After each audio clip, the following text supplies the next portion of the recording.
two-time WWE Hall of Famer, Hacksaw Jim Duggan. Tito Santana. This is Kurt Angle. This is Bret the Hitman Hart, and this is going out to Scott and Holly. You are listening to the Win Twice Wrestling Podcast With Scott and Holly. Oh, it's true. It's damn true. And this ho's for everybody. Ho! Ladies and gentlemen, you are about to listen to the incomparable Win Twice Wrestling Podcast with your hosts, Scott and Holly.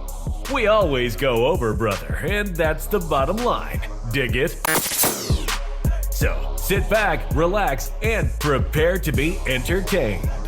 Hello everyone and welcome to episode number 87 of the Win Twice Wrestling Podcast with your co-hosts Scott and Holly. Hi. Holly, we're going back to back. Yeah. Not for the recording, that'd be weird. It'd be weird. Imagine doing this podcast literally sat back to back, not looking at each other. Oh, I don't know. It'd be quite funny because then when you say like this, I'm like what? And you'd have to actually describe things. But then we do that comical thing where we both look the same way and then just smack faces or something and headbutt each other like the bushwhackers. Like you think I'm clumsy. Like the bushwhacker. You are clumsy. Yeah. You are clumsy, especially in certain periods of the year, shall we say. Oh, yeah. Yeah, I mean, you're clumsy at the best of times, actually, now I think about it. We've talked about it on the show, but honest to God, her stumbling if you're through... ever sad, think about it. It's amazing. Like, Holly stumbling through a door and nearly crashing into a wall was an all-time highlight for me. But we're back on the road of the Terry Funk Appreciation Society. Just come off a nice little tribute episode to him where we discussed, some of the things that he's achieved in his illustrious career. And I referenced it in that episode that I saw this episode go live, or this show go live on YouTube fairly recently. And I thought I was aware of the 50 Years of Funk, or WrestlePalooza 97, Terry Funk Presents, whatever you want to call it. And I thought, I've never seen that show. And I know that they brought in a few people from the WWF, ECW people. I was like, that must be quite an interesting dichotomy, seeing some of these people all competing in the same venue. Yeah. Like, you tell me, up until having seen it, could you have pictured Bret Hart in an ECW ring? No. No, nor could I. No. There were some people on the show that I'll admit I wasn't prepared to see. Oh, okay. We'll touch upon them in a minute. But yeah, going back to Bret Hart, I thought Bret Hart, Terry Funk main event, that intrigues me. Okay. Because obviously you got the brawling Terry Funk, certainly at this time period, not that he wasn't ever really much of a brawler. And the excellence of execution as the reigning WWF champion. I thought that could be interesting. Out of interest, I looked up to see how long that match went before I watched it, and I saw 25 minutes. I went, I don't know if Terry Funk can go 25 minutes, or with the, best respect in the world. I was like, that's either going to be good or bad. We will find out when we get to the main event. Ooh. I assume, Holly, correct me if I'm wrong, Yes. I'm rarely wrong. Oh, okay. I love the fact that as soon as someone says something like that, Holly's back goes up immediately. She didn't argue it, No, but I her didn't back went up argue it, immediately. I'm assuming that you weren't aware that this show was even a thing. No. Okay? No. You saw it was 2 hours, 12 minutes and thought, okay. Yeah. Yeah, that's just about in the sweet spot for what I needed right now. At that point, I was okay with it. And then you hit play. Yep. And all hope I had died. Evaporated. We'll get into the reasons as to why. Okay, so first of all, when I told you it was going to be an appreciation show for Terry Funk, yes, what were you anticipating? Now, I thought, so when you go on a YouTube to watch this, when you click on it, it says there's like 43 videos. Right? Yeah, confusing, right? Yeah, so what I thought it was going to be was one video that was 2 hours and a bit long that was a highlight reel of his best matches. Oh, yeah, no. Yeah, no, it wasn't, was it? No, I don't know if you would have benefited from that either, to be fair. I don't honestly know right now. I don't know. The wounds are still raw. When I finished it yesterday. So did I. At 10 p.m. last night. Oh, okay, I was close to 8. I was close to 8, yeah. And then it started and I was like, oh, so it's just a show in his name. Fine. Okay. Sure. Within about 2 minutes, I'd already made up my mind, but I'm trying to think what the opening match was. I don't even think a match had really started. Yeah. Oh, yeah. But the minute, also for me, I'll put it out there straight away, I really don't like watching things when the quality is really poor. I knew that was going to be a problem. So really poor. And it was 97. yeah, but this is ECW. Why is it filmed on a JVC handheld video camera? This is ECW. Oh, alright? it's the vision, like the way this is on your telly, is what I see when I don't have my contact lenses in. It's just all blurry. Oh wow. It's like, Wow, that's tough. yeah. And it all has like a tone of brown to it as well. Everything's just a bit Yeah. of a mess. Bit muddy, Yeah. isn't it? Yeah. Yeah. I'll be honest, I knew it was going to be ECW level quality Right, okay. in terms of the filming. This is something that wasn't, I don't even think, ever really done to be released. Oh, okay. So that kind of explains why it's Makes even sense, yeah. a bit more lower rent than you'd probably anticipate from a ECW show. Appreciating we're in Terry Funk country, being down in Texas. Do you know the way? To Amarillo. Yeah. Peter Kay told me many years ago, amongst others. Every time they mention it, that just goes round in my head, which also made me angry too. I was like, oh, shut up. Of course it did. Of course it did. But seeing an ECW show, what effectively is an ECW show in Texas, odd. Because I'm used to it being Philadelphia, New York, kind of more the grittier, urban kind of environments. So being in Texas where you see gentlemen where there's always a hat guy at ECW, but it's not usually a Texan Longhorn with a cowboy hat that's sat in the crowd. And it was in a PBR venue, wasn't it? So it was like just a what? a professional bull riding. Oh, okay. Obviously, was I supposed to know what that is? Sorry, I just assume. I don't know. Oh, I'm just a country western kind of gal. Assume. Or like a rodeo venue. So it's all very like different, and there's a bit of seating that's up here, but it's all down here, and it's just Cause obviously being sponsored of the event. Highlight of the freaking thing. Just made me want a beer. I'll tell you what my highlight of the whole event is how flimsy that guardrail was. Oh, I know. How can you be metal Just and don't look put one. like rubber?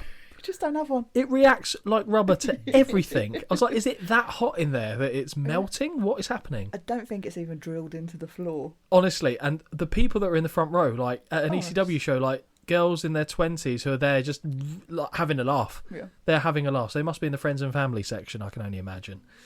But yeah, let's talk. Let's do the we need to do the professional bit at the Go on, beginning then. because otherwise it's just unbecoming, I find. So Terry Funk's Wrestlefest, 50 Years of Funk, took place on the 11th of September 1997. The venue was the Tri-State Fairgrounds Coliseum in Amarillo, Texas, and the attendance was 3,800 people. Mm-hmm. Okay, cool, fine. nice. And that was the way to Amarillo, as you rightly said. Should we dive into the show, Holly? I'd love to. Let's dive into the show with 2 feet.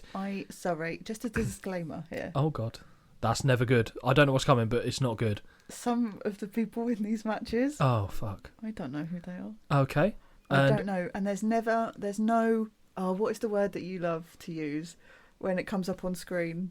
Chiron. Thank you. Yeah. There was none of that. The word I like to use. The correct word is Chiron? Chiron. Chiron. Yeah. There's none of that. No. So some of these, I'm like, I know who that person is. Probably should know who that one is. I don't know. Some people we've just got a description. Actually, that's the point. Up until me saying Bret Hart was in the main event, did you know it was him? Or did you think it was The Rock? In it, because I do only know The Rock. When you play it on YouTube, right, when I first realised it wasn't a highlight reel, it gave me a couple of names. It gave me 3 names. Yep. 2 of which actually I was like, oh, okay, fine. So I knew that Mankind was in it. I know that Sabu was in it. Sabu. Yep. Sabu. Not Sabu. No, Sabu. I just can't. Wasn't that the monkey in Aladdin? Abu. Yeah. Sorry. And Brett. Okay, fine. So on paper, at least, Yeah. it's offering you a potential good time. It's offering me 3 people that I don't mind. Okay. I guess we'll see how that eventually plays out. Well, yes, we will. The show begins with a very distinct ECW feel and presentation. Dated purple backdrop with overlay text that reads Terry Funk presents WrestleFest 50 Years of Funk. This was put together in a nice little PowerPoint presentation, I feel. 100%. I mean, I was doing this kind of level of work in, I want to say, very early 2000s, so if anything, they're a bit ahead of their time. It feels like a long time, but I'm pleased to say that once again, Joey Styles returns to the call. Did you tune him out entirely? No. Okay. No. Do you know what? He helped me a little bit at some times. Wow, okay, because last time we had Joey Styles, Yeah. you weren't fussed one way or the other. No, but I'll be honest. compare him to what's going on in the ring. I'll listen. There was a couple of bright-ish moments in the ring. There is one, I will be honest, when we get there I will tell you which one it is. There is one match I watched completely on mute. Oh, I know. Oh, yeah. And I watched it for 10 seconds and I said no. What about the match that followed? Because I would imagine you would have needed to mute that one as well. Do you know what? You I managed... watched it on a different day. Brilliant. So you kind of tolerated it on that occasion. Yeah. Okay, fine. Styles talks about the legend that is Terry Funk, and when the opening screen fades away, we see two men standing in the ring, ready to kick off the show in earnest. No messing about. Terry Funk is professional wrestling, and that is exactly what the show will be full of. Oh, Holly's shaking her head. The dated look has me slightly concerned for Holly, but I shall remain optimistic. You know me well. Straight into match number 1. Yep. Okay, I know the names of these people. One of them, admittedly, I had to look up. The other one I knew. Okay. What have you got them listed as? Roadkill Yes. is there. You've seen him before. Versus, I don't know who this is. I'll have to listen and hope it tells me. What did you end up calling them? Hang on. Let me try I have concerns, I'll be honest, based on what... I don't even know if I gave him a name. Oh, no. Just Other One. Other one. Other One. Okay. Didn't So even get a description. Weirdly, you're actually quite close. So it's Roadkill versus Wing Kanamura. Or Other One, as Other he'll One. be affectionately Sorry. known from now until long after he's dead. He might already be dead, I don't know. So as these two men circle one... Whose corner are you in? Roadkill or the other one? I guess. Pick a side. I guess Roadkill. Yeah, 'cause I knew Roadkill, his fine. name. I prefer him when he was Amish Roadkill, where he used to dress as an Amish person. Oh. You've definitely Have I seen seen Roadkill in him? an ECW show, I'm sure you have, but maybe not. I don't know. Anyway, so as these two men circle one another and the bell sounds, Holly, you may have heard Joe mention on commentary that Kanamura is a representative of the FMW promotion.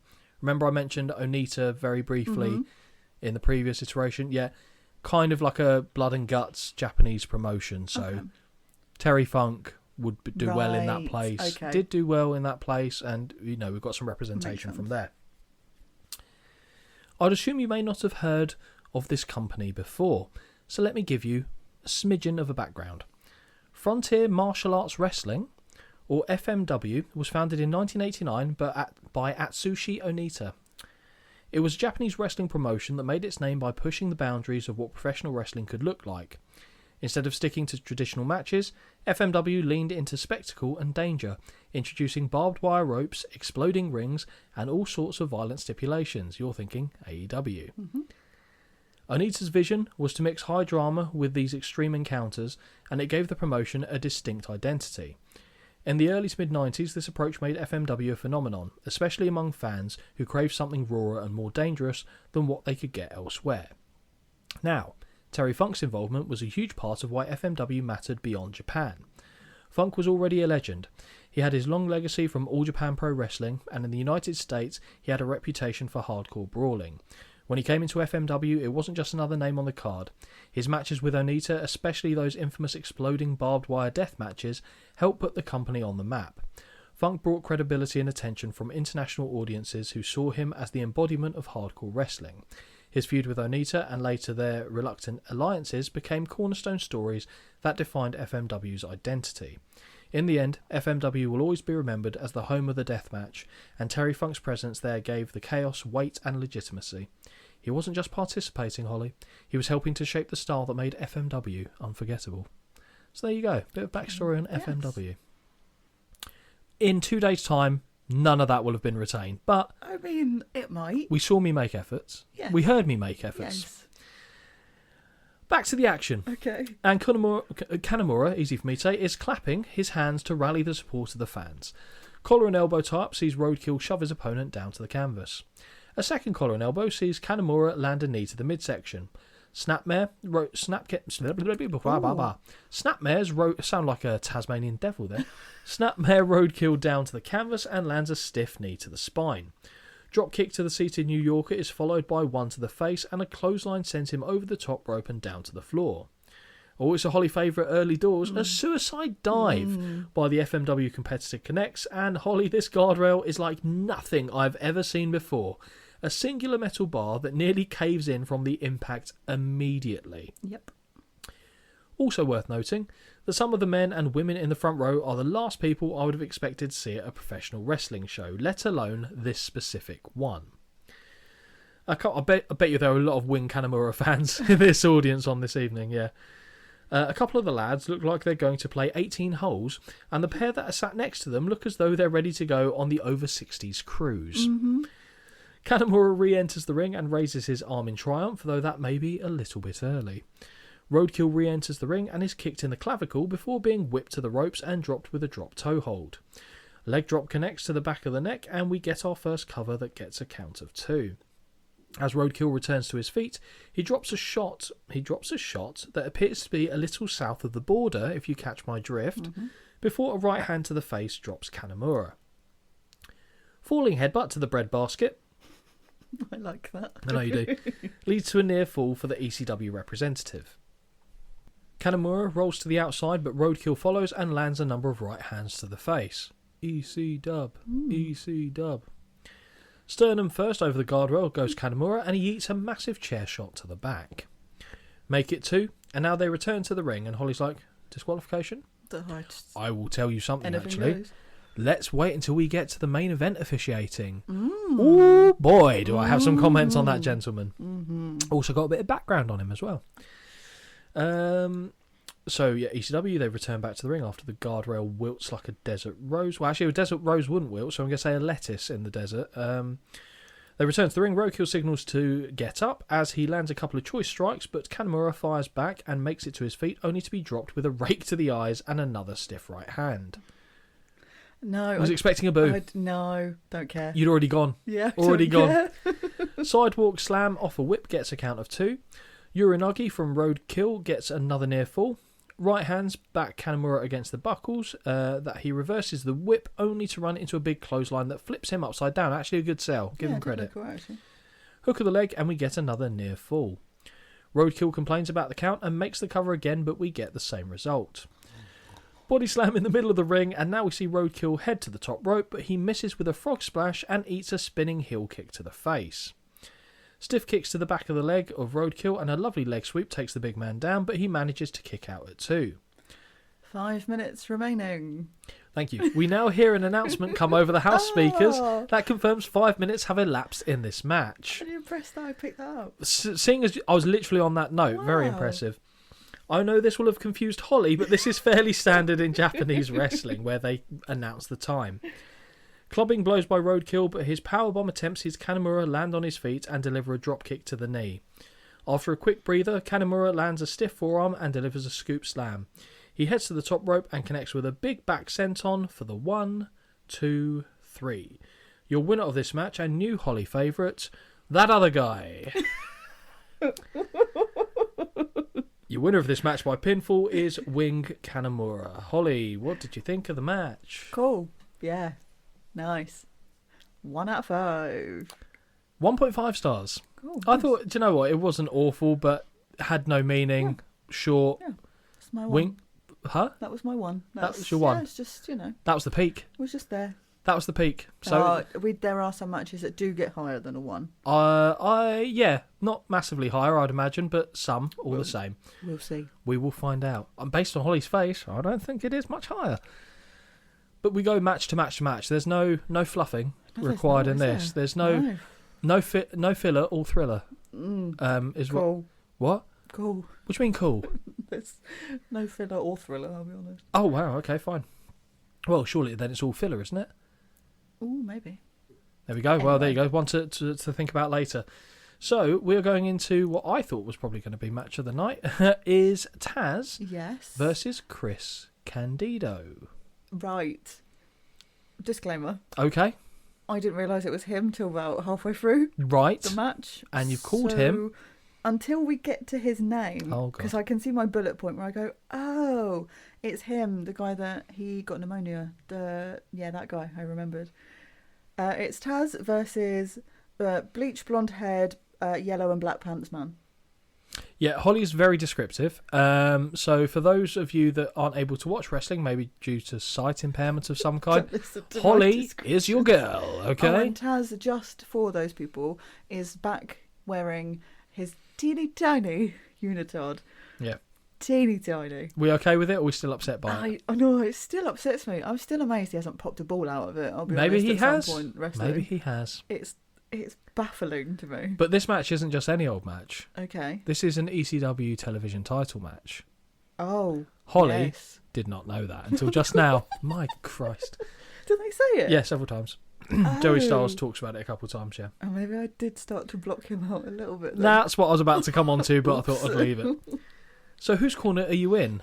I mean, it had to be Taz because I Course. didn't know who the guy was until Doesn't a have to couple of mean that, minutes because in. sometimes someone comes in and they're so strikingly good looking, you don't give a fuck what their name is. I wouldn't have known in this quality of video. Well, that's fair. For match number 2, we have the reigning and defending ECW television champion in Taz taking on a man who I do not believe you've seen wrestle, Holly, in Chris Candido. 10-minute time limit has been assigned to the television title match, which is fairly commonplace. Some promotions do 15 minutes, but it isn't out of the realms of normality. Because if you think about the TV title, which is dumb when you think about the fact it was done on this show, which was not a television show, they used to do a time limit so that they knew that they wouldn't go over, because you've got a set allotted time for a TV show. Okay, fair. The bell sounds, and we're underway. After the two men briefly circle one another, we get a lock-up that results in Chris Candido transitioning smoothly into a hammerlock. Reversal of the position by Taz, who then follows up with a snapmare takedown, where he looks to apply a straight armbar that is broken when Candido laces the bottom rope with his legs. Taz is back to his feet and screams at Candido to get off the canvas, but the challenger is too busy complaining to the referee of foul play. You like this? Oh, honestly. When discussing the potential hair pull, Styles jokingly says, of course, Candido is a natural blonde. Mm-hmm. They lock up once again and Candido shifts to an arm wringer that is quickly countered into a hammerlock by the champion. Reversal of the position and Taz takes him down with a side headlock that sees the challenger scamper back towards the ropes, where he now complains about being taken down with a handful of tights. I like this. Oh, It's great good shithouse Lord. work. No, it's good shithouse work. I I'm going to have to mean, disagree with you on that one. Oh, it's fine up to this point. It's the other matches really fucking wind me up. Third lock-up sees Candido take Taz down with a reverse waistlock, but he struggles to retain control as the champion scampers back to his feet. Taz turns to face the crowd, but this is a mistake as Candido clubs him to the back of the neck. Leapfrog by Candido, but he celebrates too early with his arms in the air and is taken down with a waistlock by the champion. Taz is more successful in keeping the challenger down on the canvas and delivers brutal forearms across the face. I have no idea genuinely how you take that move where it doesn't fucking suck. Because I can see it from any angle and it looks brutal. Yeah. So maybe it is brutal or it's just done very, very well. No, there we go. Candido rolls to the outside and looks incredibly groggy. So maybe it does just fucking suck. When he returns, he begins talking trash, and when they do lock up, he rakes the eyes of the champion. Boo. Backed into the corner with right hands, Taz manages to reverse the corner whip that sees Candido go up and over before leapfrogging the champion. Kick to the midsection and side headlock sees Candido pushed off, but he ducks a clothesline, only to then be taken down with a judo-style arm drag. Very Ronda Rousey. I bet Taz would love that comparison. God. Drop toe hold puts the challenger back on the canvas, and now he applies an ankle lock that has to be broken when Candido reaches the ropes. Not the best ankle lock I've ever seen, but it was there. Clubbing blows by the champ, but he is pushed off, kicked in the gut, and rocked with a powerbomb. Following this, Candido strikes the Taz pose in the middle of the ring before raising his arms. Good. You like that? That I Yeah, enjoy. there you go. Yeah. So his shithousery has won you back over. Yeah. Delayed cover only gets 2, and I am amazed when I hear Joey Styles inform us that Candido is only 25 years of age here. Fucking tough paper around that one, lad. Snap suplex connects, and now the challenger lands well-placed stomps before delivering a thumb to the eye. Back against the buckles, Candido scores with a knife-edge chop and lands a punch to the nose. Have you, at this point, realised it's Candido? Have we Yes. gone past that? Oh, Cool. yeah. There's... It's when he rolls out the ring. So early I doors, went, right, okay. Okay. And literally typed that in my notes. Brilliant. Snapmare takedown and quick leg drop earns Candido another count of 2. Over the announce system, we hear that 5 minutes have gone by in this match, meaning we have 5 minutes that remain. Stomp to the back of the head. What? Oh, go on. Oh my god, I know what it's trying to say. Stomp to the back of head. Stomp to the back of the head of Taz, but what it actually says is stomp to the back of her head of tears. Wow. So I don't know what that is. Wow. That's well off, isn't it? That's Wow. not even close. But it's the stamp to the back of Taz's head is the gist of it there. Yes. Reverses a corner whip, but runs directly into a raised boot. From the top rope, Candido lazily looks to connect with a double axe handle, only to be caught and thrown overhead with a belly-to-belly suplex. Yeah, the amount of double axe handles that I thought, even at this year, I thought wouldn't see that many. Yeah. Yeah, there's a few. Here's a line from Joey Styles. Hundreds of wrestlers can throw a suplex, but there's only one who can throw a Tazplex. And right now, Chris Candido can tell you the difference. It's good. I like that, though, because it actually makes it sound like he's doing something very different. True. So even though everyone else can do it. No. You're doing Taz. You're doing our little Taz much injustice here with that. Candido ducks a clothesline and scores with an enziguri. That gets him a near fall. The champion ducks a clothesline and goes under a leapfrog, but he catches Candido and tosses him overhead with a lovely T-bone suplex. Front headlock Tazplex now connects, but Taz runs directly into a back elbow off a corner whip. Candido places Taz on the top turnbuckle where he delivers a super Hurricane Rana that gets the 1-2 no. Suplex is blocked by the champion, and he quickly moves to the back where he locks in the Kata Hajime, aka the Taz Mission. With no alternative option, Candido taps in submission. So your winner of this match by submission and still ECW television champion is Taz. Holly, what did you Yes. think of this match? That was alright. 2 out of 5. It was all right. It was short. It was short. It was short. I really, really just feel like this really was a struggle because I just could barely see what was going on. This is the first show that's absolutely done you on this, isn't it? Genuinely, this is a very good... And when I said it earlier, I really mean it. This is what I see, like, without lenses in. Okay. There's no quality. There's no high definition. I can't see, like, faces properly. Really? Either. It's like body shapes. Okay. So this is why... Yeah. When everyone tells me I don't know who these people are, it's because I'm blind. I can't Right. see them. Okay, fine. Understood. I gave it 2.5. Okay. I thought That's it not was far off. yeah. I thought it was engaging. Yeah. I mean, both times I've just been half a point above you Yeah, that's so fair. far. So far. So far, oh yeah, and I don't think we're actually going to be that Ooh, far off okay. on most of this. Yeah, it was decent actually. To be fair, I had no issue with this being on the card. I thought the suplexes were nice. Candido shithousery worked fine. Short finish, good. Yeah. Into match number 3, and this is the moment I realise Holly was a lost cause. So the match is actually no. Oh. Holly, Oh, God. what have you got them named as? One of them is introduced straight away. Okay, Is it... And I knew you were got gonna get this one. Is it Lady Cougar? Lady Cougar Of course, is one I of got them. that one, obviously, right? Okay. Yep, and the other one is Blue outfit. AKA And it's green outfit. it was green. Yeah, Cougar's blue. Yep. And green outfit. And green outfit is otherwise known as Shark Tsuchiya.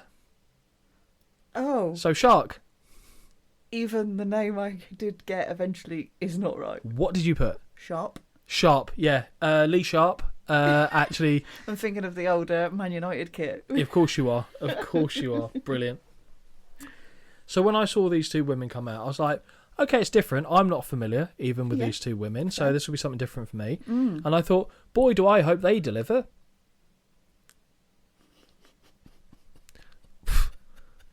Honestly, they might do chicken, they might do lamb, but they certainly do not fucking deliver. I'll tell you that. Good lord. Unbelievable. Right. Yeah. Okay. Let's So do it. I want to just kind of knuckle down and just fucking steamroll through this one if Okay, we can. let's do it. So your winner of this... No, we can't do that.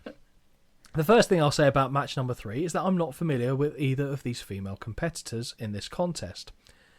That being said, it's clear that this event has been designed to cater to multiple facets of wrestling fandom, which, be fair, is true. Whether it delivered or not is another matter. A true variety show that has something for everybody, in theory. The bell sounds and Shark charges in, dragging Lady Cougar. What a weird combination. We've got Shark and Cougar, so we've now gone to fucking Discovery Channel all of a sudden. Oh, great. The bell sounds as Shark charges in, dragging Lady Cougar into the corner before raking her eyes across the top rope. That was ugly, is what I've put. With Cougar on the canvas, Shark continues to claw at the eyes and continues the damage once again when they return to their feet. So she's got a varied repertoire, is what I'm saying. Using the top rope, Shark bends her opponent backwards, adding severe torque to the neck. And when she is forced to break, she has a brief shoving contest with the official. Shark returns to the punishment, not the blood in the water, by taking her opponent down with a front face lock. And when they're on the canvas, she applies the body scissors. Oh, Yeah, all right. Yeah. It's what's called. Yeah, body I scissors. know. But... Lady Cougar, there's a scissoring would have probably made this more entertaining, to be honest. Also, Oh, I'm not sure. I'm not shaming anyone here, but I'm pretty sure I saw Shark have very hairy legs. They mention it on commentary. I missed that. Not only are those calves hairy, but they're huge. Is the comment that I was is looking said. at it going, that's more hair than me. No, they are. Yeah, they're feral. She's sorted for winter. Oh, she It's is. still warm. Honestly, she's like basically got leg warmers. Considering the quality of this video as well is so shit, You could see that. it was impressive. Yeah, I could count them. There was so many of them. It's impressive. So where do we go? Body shame the woman. There she goes.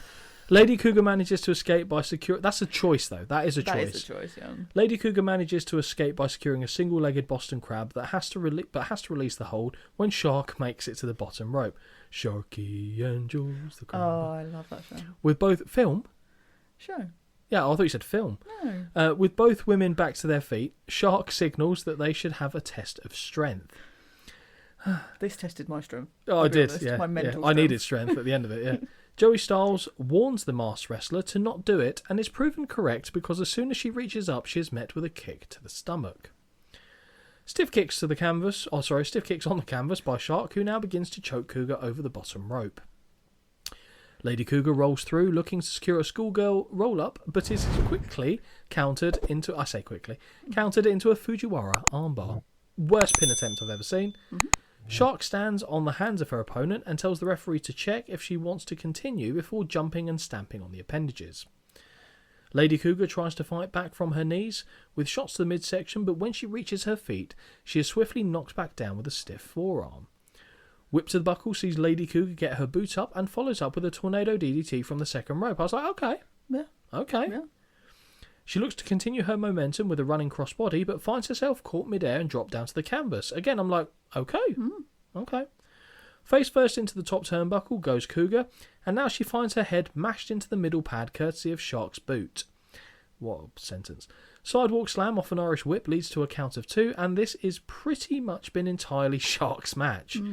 Second whip sees Lady Cougar counter with a head scissors takedown, only to be clotheslined as soon as she begins to celebrate. Shark misses with the clothesline and finds herself in a wheelbarrow pin that she quickly has to kick out of. Whip sends Shark into the corner where she eats a rolling capoeira kick, I'm going to call that. Jumping DDT plants the Shark in the middle of the ring, and now Lady Cougar ascends to the top rope. A very nice knee drop to the back of the neck connects, but Shark kicks out at 2. Cougar looks to deliver a drop kick, but lands hard on her back as Shark holds on to the top rope. Back suplex from the woman in green results in a 2 count, and her second attempt sees Lady Cougar shift her body weight to land in a cross body. She hits the ropes and then runs directly into a kick to the midsection, but manages to land on her feet on a powerbomb attempt.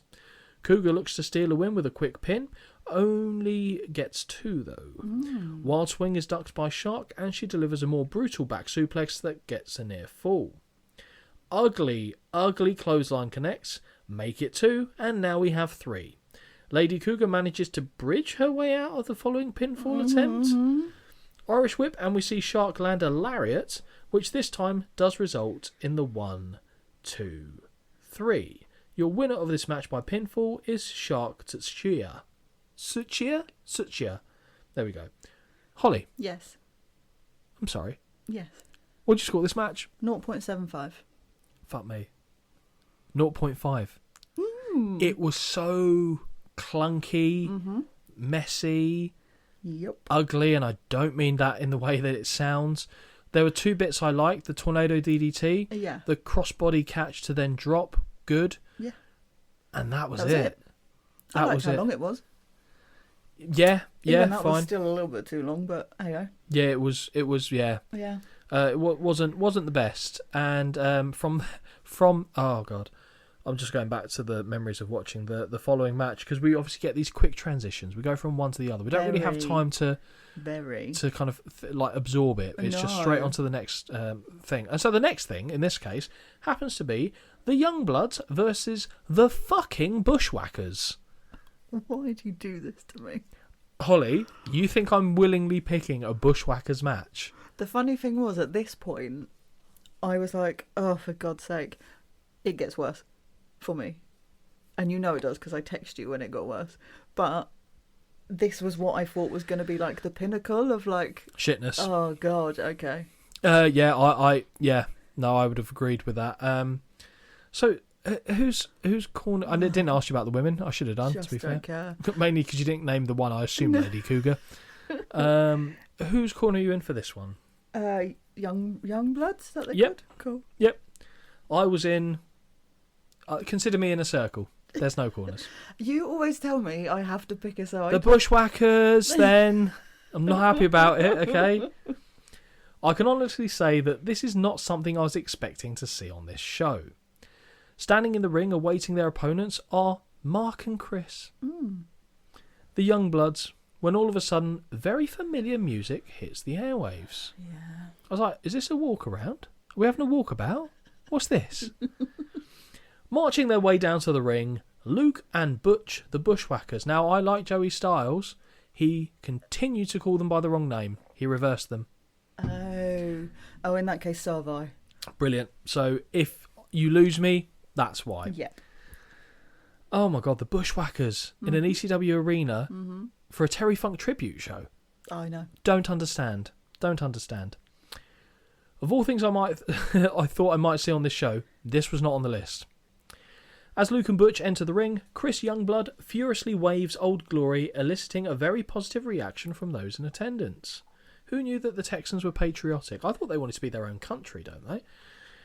Joey Styles points out that we may be familiar with Mark and Chris's older brother, Jay Youngblood, who passed away almost 12 years previously. For reference, Holly, Jay Youngblood was the tag team partner of Ricky the Dragon Steamboat. Oh, okay. Died at the age of 30, Wow. I believe. The bell sounds, and the Bushwhackers immediately descend on the Youngbloods, pounding away on them and backing them into opposite corners. There's an image. A pair of corner whips sees the Youngbloods do the do-si-do before beginning to fire back on the New Zealanders. Ugly collision between Luke and Butch when they are whipped into one another in the middle of the ring, and they both don't look like they know how to fall down. They're then sent to the outside of the ring on opposite ends, courtesy of dropkick and a big boot, respectively. The Youngbloods begin to rally the support of the fans as they instigate some applause. The Bushwhackers begin to engage with an inebriated fan at ringside before no doubt telling him to piss off and returning to the ring. As we get a little bit more order, it appears as though Luke and Chris will be starting this match off officially.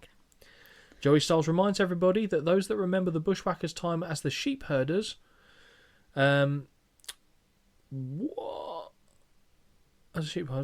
remembers the time as the sheep herders knew well and good not to get that tandem's dander up, is what he says. Cool. Basically, they were very violent as the sheep herders. I think I've told you this before they ever came to WWF, where they were turned into cartoon characters. They were blood, guts, chairs, cutting, all this kind of stuff. So would this then make sense with the I link? assumed so, because at first my brain just couldn't correlate how this lined up. Okay. We get a chant of USA, and perhaps that dander will indeed go up. As Butch screams on the apron, Luke attacks Chris in the ring and whips him into the buckles, but waddles into a big boot and is dropped with a clothesline. We don't need to worry about me losing my place, because I haven't actually called them names. You called them Bushwhackers, haven't you? No, just Whacker. Whacker? Yeah. Waka waka! Fucking fuzzy bear. How does my phone know that word? But auto-corrects everything else. Brilliant. I've enjoyed that. I've enjoyed that greatly, in fact. Good. Cheap shot to Butch on the apron, and now Chris is dancing as he instructs Luke to return to his feet. Lockup sees Luke apply an arm wringer and makes the tag to Butch. Here it is, double axe handle to the back and a series of clubbing blows drops Youngblood against the ropes. Cool. Chris manages to duck a clothesline off a whip, and after a pair of chops land, he connects with a pump kick to the chest. Chris is on the warpath as he continues to dance around the ring. Tatanka he is not. On the outside, Butch has retrieved a steel chair, but before he can enter the ring, finds himself being stalked by Ricky Romero, the father of the Youngbloods, and a former wrestler in his own right for Holly's benefits. Okay. Not just a random from the crowd. Yeah. Which is how it appeared if you weren't listening to commentary, which, to be fair, is always a flip of a coin with you. And it's a two-sided coin that has heads on both sides, usually. Butch eventually drops the chair and re-enters the ring as Chris begins pounding a Native American beat on the ring apron, which is actually I quite liked. Yeah. I did quite like that bit. Only part of the match I liked. Oh, I liked when it finished. No, I was still angry. Butch eventually drops the chair and re-enters the ring. Yeah, I've done that. USA chant begins once again, which for some reason causes Butch to wobble and, even more upsettingly, makes me laugh because he's there hearing it going. Yeah, like them saying USA, he's kind of swaying like he's on one of those wavy weird. Bridges. Very weird. Very strange. Very, very strange. Unless that's his kryptonite. Mate, what, the USA chant? Yeah. Brilliant. I thought it was decorum. Mark Young... Ooh, savage. God. Mark Youngblood is now the legal man as he and Butch begin to... I'm a prick. He and Butch begin to circle one another until they lock up and he is raked in the eyes. Boom. There it is. Whip and a big clothesline levels Youngblood. And Holly, what do you make of the feather in his hair? Fine. Could you see it, first of all? Not really. Okay, fine. There is, I think Outfit there's of the a night's going to be exceptional. There is a close-up where I was like, Yeah. oh, okay. Yeah. But it's not like something about Mary, like where she's got it's no savage feather. No. Well, weird, isn't it? How we've gone from one feather to another feather. Who would have thunk it, eh? Who would have thunk it? Big Whip sees Mark bounce out of the buckles with force, and he eats a right hand from the apron thanks to Luke. Double thrust to the throat from Butch as he sends Mark off the ropes again, and an uppercut to the throat drops him. Fist drop misses, and for some reason Mark thinks this will be enough to win the match. And based on the length of time Butch is against the canvas, he was probably right, but for some reason his own brother is distracting the official. Great. Mm-hmm. Luke enters the ring but misses with a fist drop of his own, connecting with his own cousin, and now all four men are in the ring. Double axe handle by Chris on Luke sends him out of the ring, and an overhand chop to the chest on Butch from Mark sends him out as well. But here, I think I might have missed something. My interest is just not here, but I am staring at the telly. I just thought I'd put it out there that I am watching. Brilliant. But I feel not like absorbing. I feel like I've just missed stuff that happens. For this match, I think that's absolutely fine. Yeah. I have noticed you look confused at your notes a few times. I am. I definitely think I've missed bits. Side headlock by Mark on Luke, and he makes a tag to Chris, who takes over the hold. Push off by Luke sees Chris duck the clothesline that then runs into Butch, who is standing on the apron, and in an awkward exchange is somehow tripped onto the canvas when his arm is grabbed. Oh, that was shit. Oh, that was so shit. So bad. It was like he was supposed to get hit and then fall down, and he went, oh, I haven't been hit. I'm just going to... he's grabbed the arm, and he goes, ooh, like Neymar getting tackled, just leaping into the air. Yeah. Awful. Chris is being choked across the bottom rope by the Bushwhackers as Mark furiously tries to get involved, but is being prevented from doing so by the official. Elbow to a lifeless, that sums this match up, Chris over the ring apron leaves him prime pickings for Luke, who runs him face first into the boot of his cousin. I would rather watch the Bushwhackers eat cheese again. Oh, yeah, I would actually. Oi, mate! Yeah. Butch back into the ring, and then levels Youngblood with double throat thrust again, that earns him a count of 2. Into the Bushwhackers' corner goes Chris, who eats the top turnbuckle as Luke is tagged back into the contest. And why is this match still going on? I don't know, and I don't know where I am. Back elbow off a whip leads to another near fall, which has to be broken up by Mark. Double team clothesline attempt is blocked, and Chris just about manages to connect with both men on a running crossbody attempt. We're back. It was I'm being loose with it. A shitty crossbody is what I've written down. Close enough. Specific. As he falls backwards, Chris makes the tag to Mark, who runs into the ring and has furious punches for both of the New Zealanders. What? Hands to the bushes. Hands to the bushes. What is wrong with me? I've enjoyed that. Hands to the bushes, indeed. God. A wonderful Win Twice approved double noggin knocker, though, we get, Yes. which might have affected Luke quite badly, as he appears to be pretending to be a cat now that is clawing at the air. He is, isn't he? He's like, It's so weird. it's bizarre. More damage being dished out in the corner by Mark, who lands overhand chops and punches before connecting with punches to the midsection off a whip and delivering a running knee lift.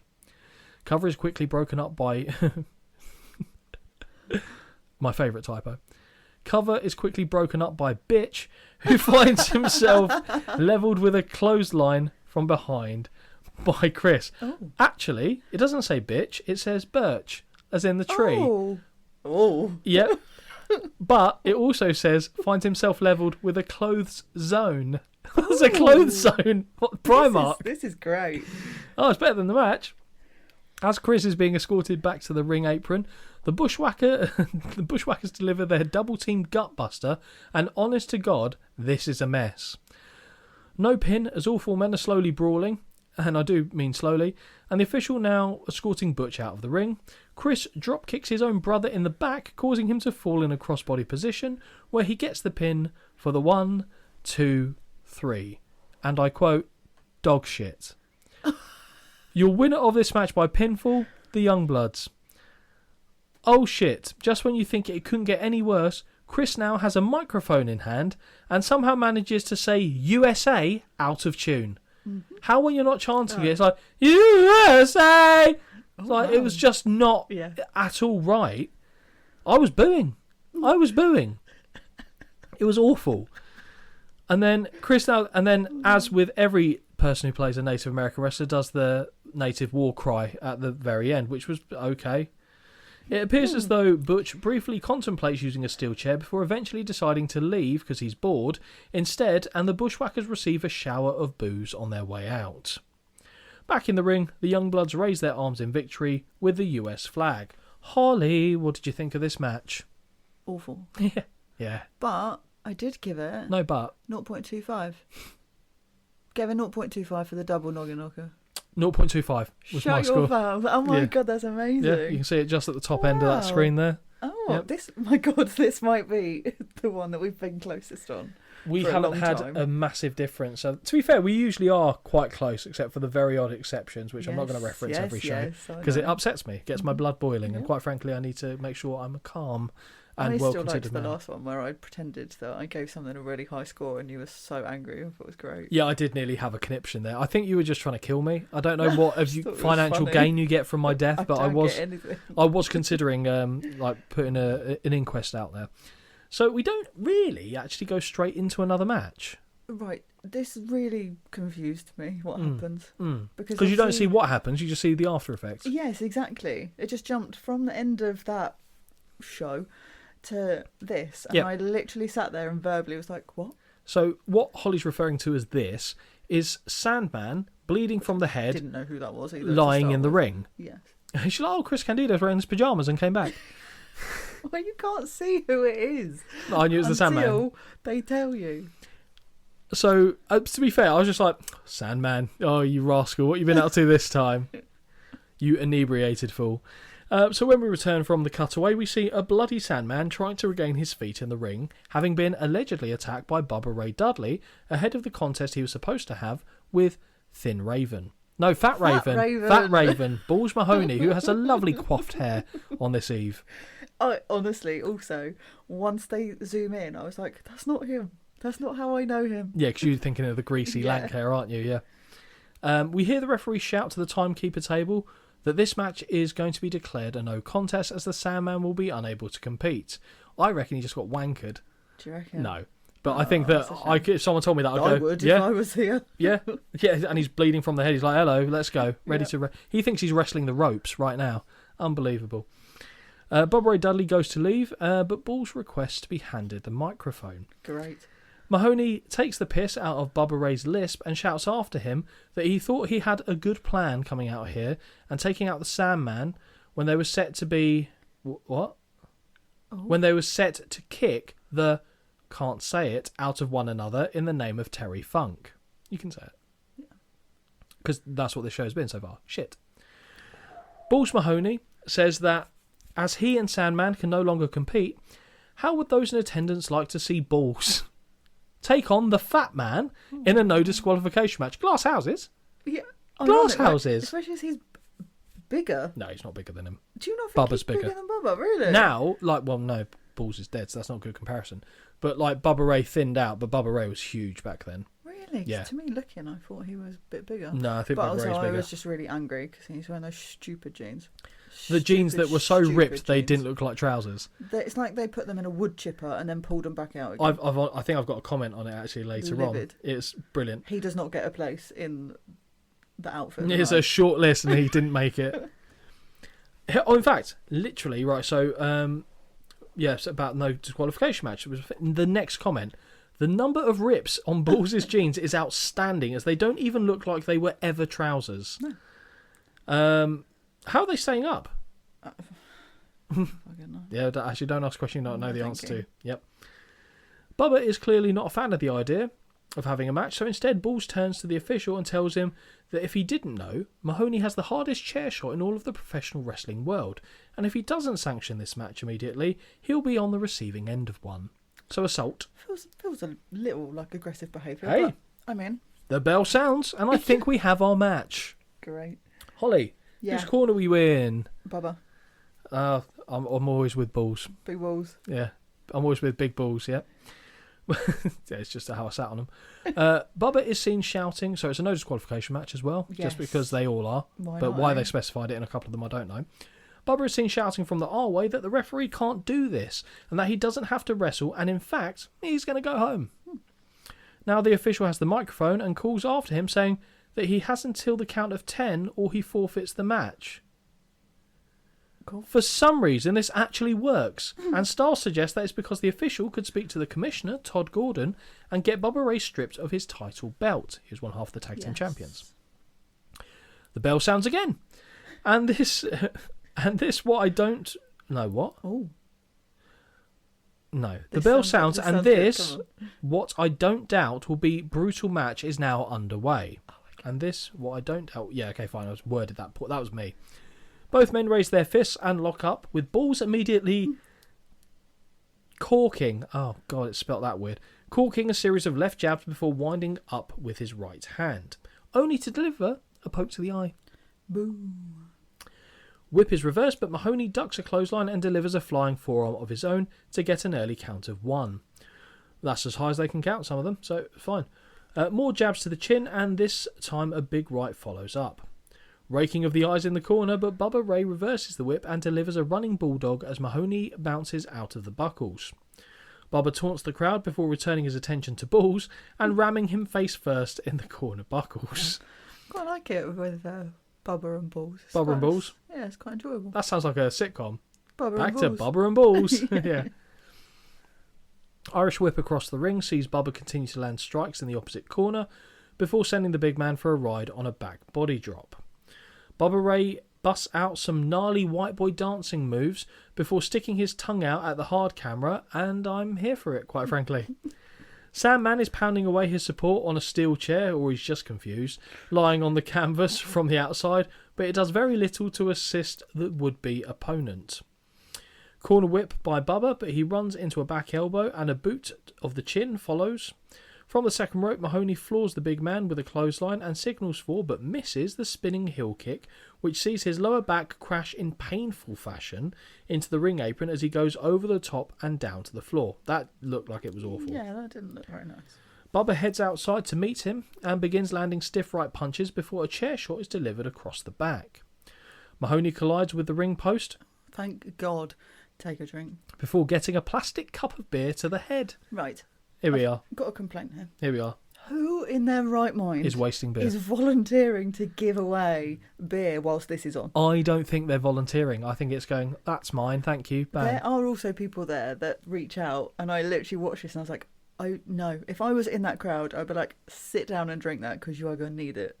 This is shit. Imagine seeing that on a wrestling show. Livid. You'd be the Karen of the ECW Fine. event. I'd be like, actually, if you want to give away your beer, fucking give it here because I need it to watch this Brilliant. shit. Brilliant. And you'd probably be wearing a white t-shirt and it'd be a risk waiting to happen. Never done that. I know my limits. Never worn a white t-shirt to a Yeah, I don't wrestling think you show. have actually. You've always No, I worn black, haven't. haven't you? Yeah. What? And to be fair, what are you wearing today? Yeah. Why'd you have to look down? Yeah. Black. I wasn't. It's just I saw the black strap, so I was like sticking to the colour theme. Black top, yeah. Colour. Although it's normally dark trousers as well. To be fair, Now I which know. is See, I'm you're mixing it all up, different colours. changing the game up. Yeah. Okay. Okay. This actually seems to have woken him up, and when the second is delivered, Balls begins marching Bubba down.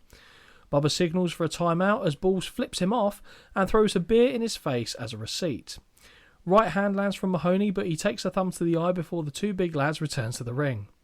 Corner whips reversed by Mahoney, and he delivers an admittedly beautiful super kick to the jaw of Bubba that floors him. That surprised me. Mm-hmm.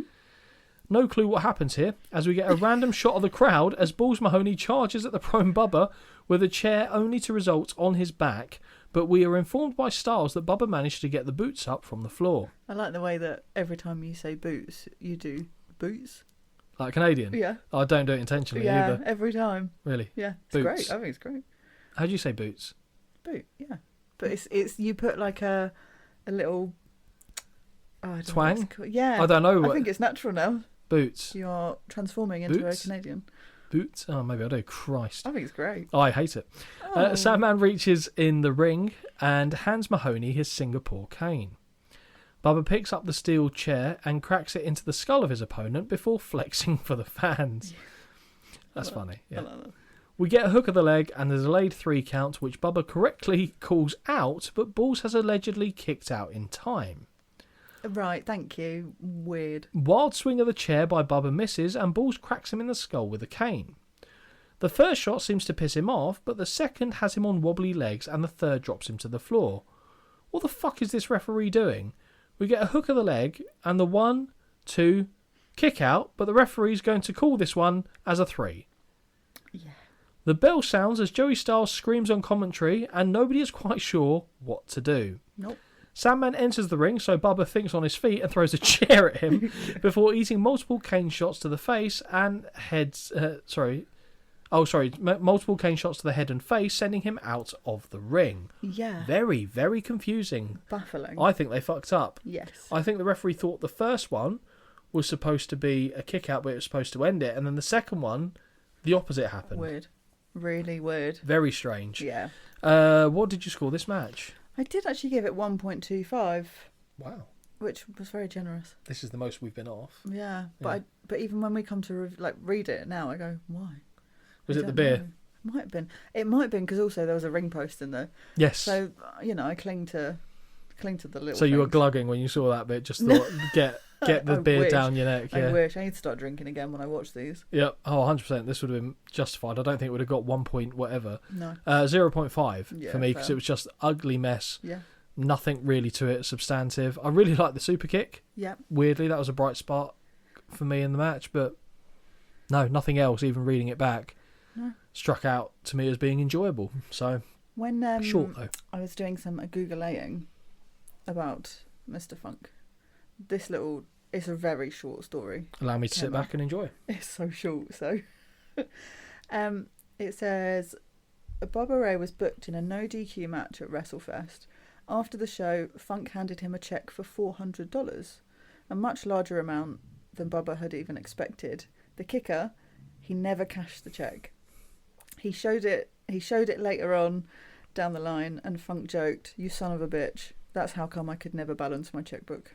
Yeah, Just okay. was quite funny. So Bubba did it for free, effectively. Apparently so. Oh, okay, that's nice.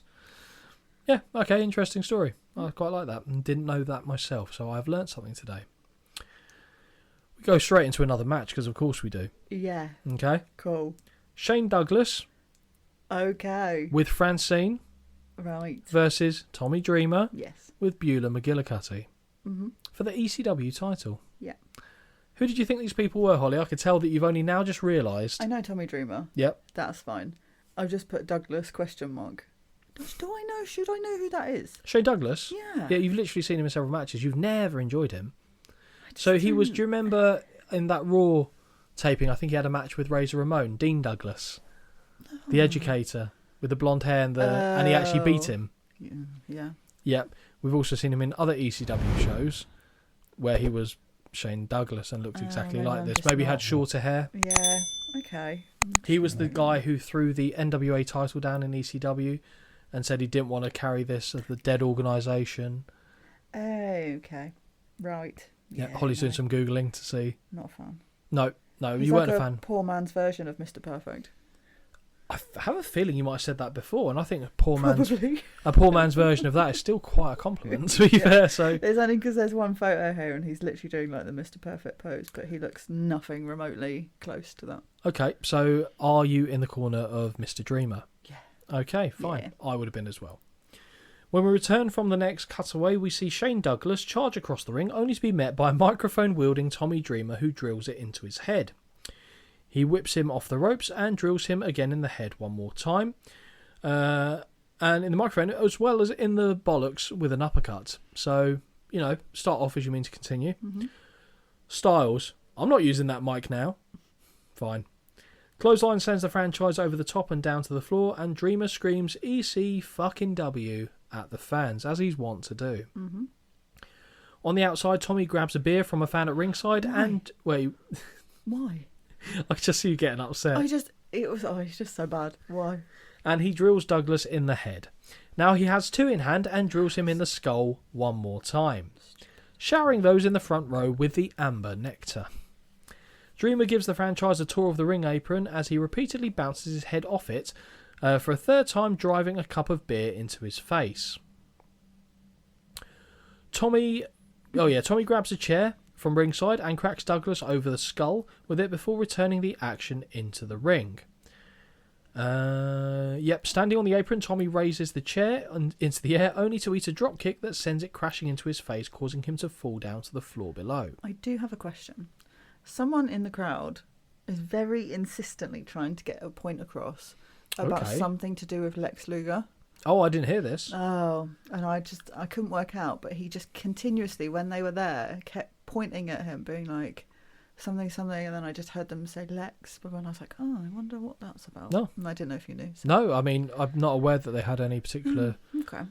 They would have been in WWF at the same time, but I'm not aware of any particular animosity. Okay. I mean, Shane Douglas seems to take most people, to be fair, which is understandable, but I think a lot of people dislike him as well, so... using the top rope, Douglas propels himself between the ropes to boot Dreamer into the guardrail that sees the two women in the front row shriek. Knee to the midsection, and now it's Tom's turn to eat the ring apron. How weird is it, Tom Dreamer? Doesn't sound right, does it? Really doesn't. In front of the same two women from earlier, Douglas rips at the face of his opponent before returning went New York there, returning him to the ring and connecting with a top rope clothesline. As soon as he lands, he crawls across the ring in Beulah's direction. Impressive delayed vertical suplex by the franchise, who then salutes the fans with an up yours gesture before making the cover for the count of 2. Francine from the floor begins taunting Dreamer whilst her assets rest on the ring apron. Douglas claws at the face of Dreamer once again and is very much taking his time in taking apart the innovator of violence. Elbow to the top of the head, but Dreamer reverses the whip but misses with a clothesline and takes a drop kick to the kneecap. We see a lot of knee work on this show as well. Mm-hmm. The franchise begins working over the knee with a snapping spinning toe hold of sorts before now standing on the ankle over the bottom rope. As Douglas distracts the official, Francine gets involved and drives her weight down on the side of Tommy's knee. Dreamer looks to make chase of Francine as he hobbles along, but is met with a dropkick off the apron by Douglas. The franchise fakes out a fan by pretending to swing a chair in their direction before delivering a strike to his opponent instead. Back in the ring, and Douglas sets up the chair in the centre, dropping Dreamer knee first across the seat. Another drop kick to the kneecap puts the innovator of violence down once again, and Douglas fires snot rockets in the direction of the crowd. No thank you, as Holly would say. Nope. Figure 4 leg lock applied in the middle of the ring, and the fans rally behind Dreamer, who desperately looks for an escape route. He takes a moment to rest on his back, but nearly gets pinned, and now, for some reason, Francine enters the ring to rake him in the eyes. Why? Yeah, it's not necessary. You're in the hold. Mm-hmm. Does make sense. As the referee ushers Francine out of the ring, Beulah now runs in and rakes the eyes of the ECW champion, which causes the hold to be broken. That makes sense. Yeah. A blinded Franchise swats at the air until he eventually grabs Tommy's wife by the wrist. But before he can do anything, he's wrapped up in an abdominal stretch pin for the 1, 2, no. Douglas bounces back to his feet and chop blocks the injured knee, sending Dreamer head over heels. The Franchise climbs the turnbuckle, kisses Francine on the lips, the right ones, but is prevented from doing anything further as Beulah grabs him by the ankle for a moment, allowing Tommy to press slam him back down to the canvas. Douglas rushes in and gets hip tossed into the buckles where he eats some right hands. Irish whip, and the Franchise goes for the ride on a back body drop. Running Bulldog connects from the challenger and we get a near fall. Dreamer is looking for the DDT, but Francine jumps into the ring. Oh my god. To rake him in the eyes for a second time. It doesn't say the word rake, okay? I won't read it. Nope. Moments later, Beulah is in, and we have ourselves, and I'm sure he would have said this, but they just cut it out. He used to do, "Cat fight!" at the top of his voice, and he doesn't say anything, which makes me think they muted it, as Joey Styles would put it. Dreamer now has his hands on Francine and looks to DDT her, but is prevented from doing so courtesy of another chop block. Douglas now has hold of Beulah, and we hear over the PA system that anyone caught throwing things at the ring will be escorted out of the arena moments after a couple of cups make their way into the squared circle. God forbid they should prevent man-on-woman violence, hey? Chauvinistic pigs.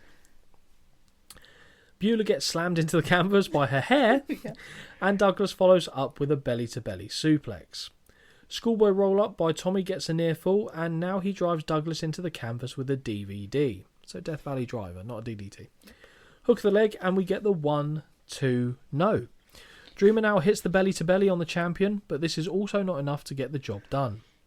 DDT by the challenger, but as he makes the cover, Francine climbs on his back to apply a sleeper hold. He's not asleep, Holly. He's not asleep, and therefore he does not need to wake. Tommy grabs her, shakes her off, and puts her down with perhaps the safest pile driver you'll ever see in your life. It's odd, isn't it? It's like lying. Like he places her like lying down. Yeah, and he's like almost spiking himself to do it. It's Yeah, weird. yeah, it's about as safe as you're ever going to see it, and I respect that. Yeah. Right hand to Douglas, but the whip is countered, and when he rebounds out of the corner, Dreamer is taken down with a belly-to-belly suplex, and we get the 1, 2, 3. The winner of this match by pinfall, and still ECW World Champion, Shane Douglas. Douglas pulls his valet out of the ring as Joey Styles says he'll be better off using a squeegee. Holly, what do you think of this match? I think I've overscored it in comparison to everything else because it was just better than everything I'd seen so far. Okay. 2 out of 5. 2.25. Oh, okay, I gave fine. it. Cool. I was getting closer to 2.5 because I quite like what Dreamer and Douglas were doing together, and then as soon as Francine and Beulah started getting involved, I was like, okay, it's no. Yeah. So the longer that would have gone on with that, the lower the score would have been for me. One of the best matches that we'd seen so far up to this point, but again, fairly low bar. Right into the next match. Now, Holly, correct me if I'm wrong, Yes. I expect this is the match that you watched on mute. Yeah. Okay, and tell me why, please, that you watched this match on This mute. made me really sad because I saw immediately it was RVD and I was like, oh, yes, finally. Something I can latch onto. I saw then who he was against, right? And I was like, okay. Then I heard, I didn't even see, I heard a fucking whistle. And as soon as I heard it, I knew who it was and immediately put the telly on mute. I honestly was raging. At least there was no Jimmy Hart on this show. No, but I got 2 doses of Whistle Man. Back-to-back whistle. Livid. Yes. Yeah, and I could tell the exact moment that Holly got to that because I think you sent me a message, and if I recall correctly, it said, fucking whistle, man. Before, I did also start it and just say, right. And that is my opener to anything that's ever annoyed me. I will start with, right. Because I don't know. I just do. I've heard the right many times from Holly before then the tirade comes. Yes, honestly, livid. So the match. Yeah. Dory Funk Jr., hello. Let's take Junior out now. That Junior needs to come right out of that name at this point. Yeah. You can't be an octogenarian and still have Junior in your name. versus Rob Van Dam with Bill Alfonso. He can fuck off. Holly, whose side are you on? This annoys me so much. Oh, I know. But I can't not. RVD has to all day long. But also, this match is so dumb because I knew before it even started what was going to fucking happen. Yeah. I just knew, and I was like, I don't even want to watch it, and it annoys me so much because I couldn't tell. RVD is so good. He is so good. Ugh. He did his best with what he was given. He does every single piece of fucking work here. I don't even know what that means. He does everything. Well, but even like nothing of his, no kicks, no punches, nothing is landing because I mean, fucking fighting a piece of paper by the looks of it. and then, but even the bumps like he gets hit with, they don't hit him, but he sells them like a fucking dream. I'm so angry about this. And if anyone thinks differently that this is good, they can fuck off. This has made my day. This is actually just so angry. Whatever I was going to rate the show at the end of this, I'm now giving it another half a star just from this reaction. So I was in the corner of what former and I hope future champion at this point, Dory Funk Jr. Shut up. Now here is a clash of individuals that I never knew existed. Dory Funk Jr. versus Rob Van Dam. My brain cannot even fathom what we're about to see here, but I'm very much excited to see how this unfolds. Oh, God. Fucking Whistleman has the microphone in hand and is insulting the legend and former NWA champion in Funk before miming throwing super kicks at him from a distance of about 15 feet. Okay, because I don't know what he's chatting about. I couldn't hear him. He's on silence. I couldn't hear him. Genuinely couldn't hear what he said. He leaves the ring and the bell sounds for this match to get underway. Styles questions the mindset of the former champion who is going up against a man 30 years his junior. Oh, I can't. You're doing the math on it? I can't, because I'm just going to absolutely berate this man, and I don't mean to, But, right, RVD was 27. Yeah. This guy was 56. Yeah. Why does he look like he's about 85? Hey, that road schedule is tough, okay? I know back in the day we've said that people looked a lot older then, and I know the TV quality is also shit, but it just made me feel internally bad. I'm like, this cannot happen. Then I watched it and I was like, oh, it doesn't happen. RVD just does everything. I like the idea of Holly watching this, waiting to see, and you wouldn't have heard it because it was on mute. Just hear someone go, Pa, come out here. He gone in the ring again. just like what you were expecting to hear. I just can't. I can't with this. Oh, your granddad's gone wrestling again, son.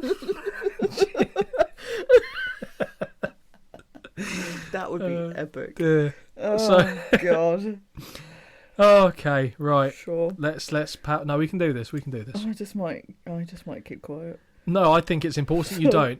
This is the most I've enjoyed this for quite some time, I must admit.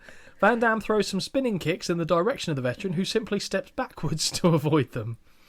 No real intention on the kicks, more of a flex at the athleticism that he possesses. They lock up, and Dory quickly applies a side headlock. He cranks away as the fans begin to chant his name. Push off and the split-legged drop down by RVD, who then leapfrogs Dory, only to be dropped hard to the canvas with a crisp forearm strike from the veteran. He might not have much in his arsenal, but he has not lost that forearm. He's got that. Also, how is he going to be so doddery, but then he starts running, and then he just runs the ropes fairly normally? It's like he's actually more stable moving than standing still. Because there he's like, oh, he's going to fall, he's going to fall, he's going to fall, and then he just goes, oh, run, oh, run, oh, run. It's weird, isn't it? It's like a toddler. Yeah. Once he's moving, he's fine. Yeah, he's like, oh, standing still, holding onto the sofa, and then he starts going. God.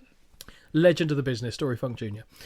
So where do we go? Van Dam rolls to the outside to gather himself and takes counsel with his manager, who unfortunately, to Holly's mind, gets additional camera time. Bill hates his guts, hates Texas, and hates his brother. His brother being Terry, not his own brother. That's weird. Okay, thank you. That's just him venting. That's just therapy for him. The longer he's allowed to talk, the more annoyed Dory gets as he looks to follow to the outside. With both men back in the ring and the whistle blowing continuously, they re-engage with RVD landing a pair of kicks to the midsection before sweeping the front of the legs, causing Dory to faceplant on the canvas, and I thought that might be it. Corkscrew leg drop by the youngster, who takes a moment to point his thumbs towards his shoulders for the fans. Dory finds himself backed into the corner with strikes and is whipped across the ring. Van Dam follows in looking for a monkey flip, and I thought, oh my god. But Dory steps aside and further avoids the springboard back kick, instead delivering one of his patented European uppercuts. Nice. A series of strikes land, with the third turning RVD inside out, selling like a boss. Absolutely. And not like Monet. Now it says Dory Funk Jr. Sorry, now it says... Oh no, now it's Dory Funk Jr.'s turn to mock RVD as he points to his shoulders, which brings a smile to my face. I genuinely enjoyed seeing him do that. I thought that was really quite good. Another forearm lands, sending Van Dam to the outside, where he grabs Funk by the ankle and drags him to the floor to smash his forehead into the ring apron. Yeah. What follows next, I'll fucking comment on. Oh yeah. RVD re-enters the ring, and this has me worried as he flies over the top rope with a somersault plancher that sees him entirely miss his intended target, cracking the floor at pace. But I'll tell you what, Dory sold it. He catches him with a foot. Yeah, I mean... Which makes his landing that much worse. And then you can see RVD takes all of this in what I can only assume is like his tailbone. Yep. Which must have hurt like a bitch, because there is no padding on that floor. He was pooping standing for like 3 weeks after this, I imagine. Awful. Yeah. Yep. And then I looked at the other guy. I was like, "Oh, he's like writhing around on the floor." I'm like, oh, like a turtle that can't quite right himself, isn't he? Bless him. Perhaps a boot caught... did it again. A boot. Yeah, it's natural now. Perhaps a boot. No, I can't do it. Oh my god, that's permanent now. No, but I don't know how I said boot before. Boot. It's a boot is the issue, but it's a boot. Well, it doesn't matter. A boot, like a boot. You can't say it. Say it without sounding Canadian. He got a boot up into. You can't do it. I was trying to do it like Lady Chatterley or some shit there. Say it like Lord Owl. A boot. No, that was fucking ridiculous. What was that? Oh yes. No, I can't do it. I've lost him. I'll get him back. I'll get him back some point. Oh dear. Fucking hell, where are we? Perhaps Boot caught Dory in the skull on the way down, but that is me being generous. Slowly, the two men return into the ring, where RVD lands a drop kick to the side of the prone Funk's head. More strikes in the corner by RVD, which cause the veteran to wilt, and he eats a drop kick to the chest moments later. Van Dam drags him away from the corner and leaps to the top turnbuckle to land a leg drop that gets a near fall. A slobbering Alfonso screams into the camera that they can go all night long, baby, and that's an image I didn't need. Back in the ring, RVD whips Dory into the buckles, but runs directly into a back elbow that knocks him on his arse. Whip sends Van Dam to the ropes, and a second back elbow puts him down hard. RVD battles back and backs Dory into the buckles as Alfonso is shouting, but there's not an attractive... Sorry, right, okay.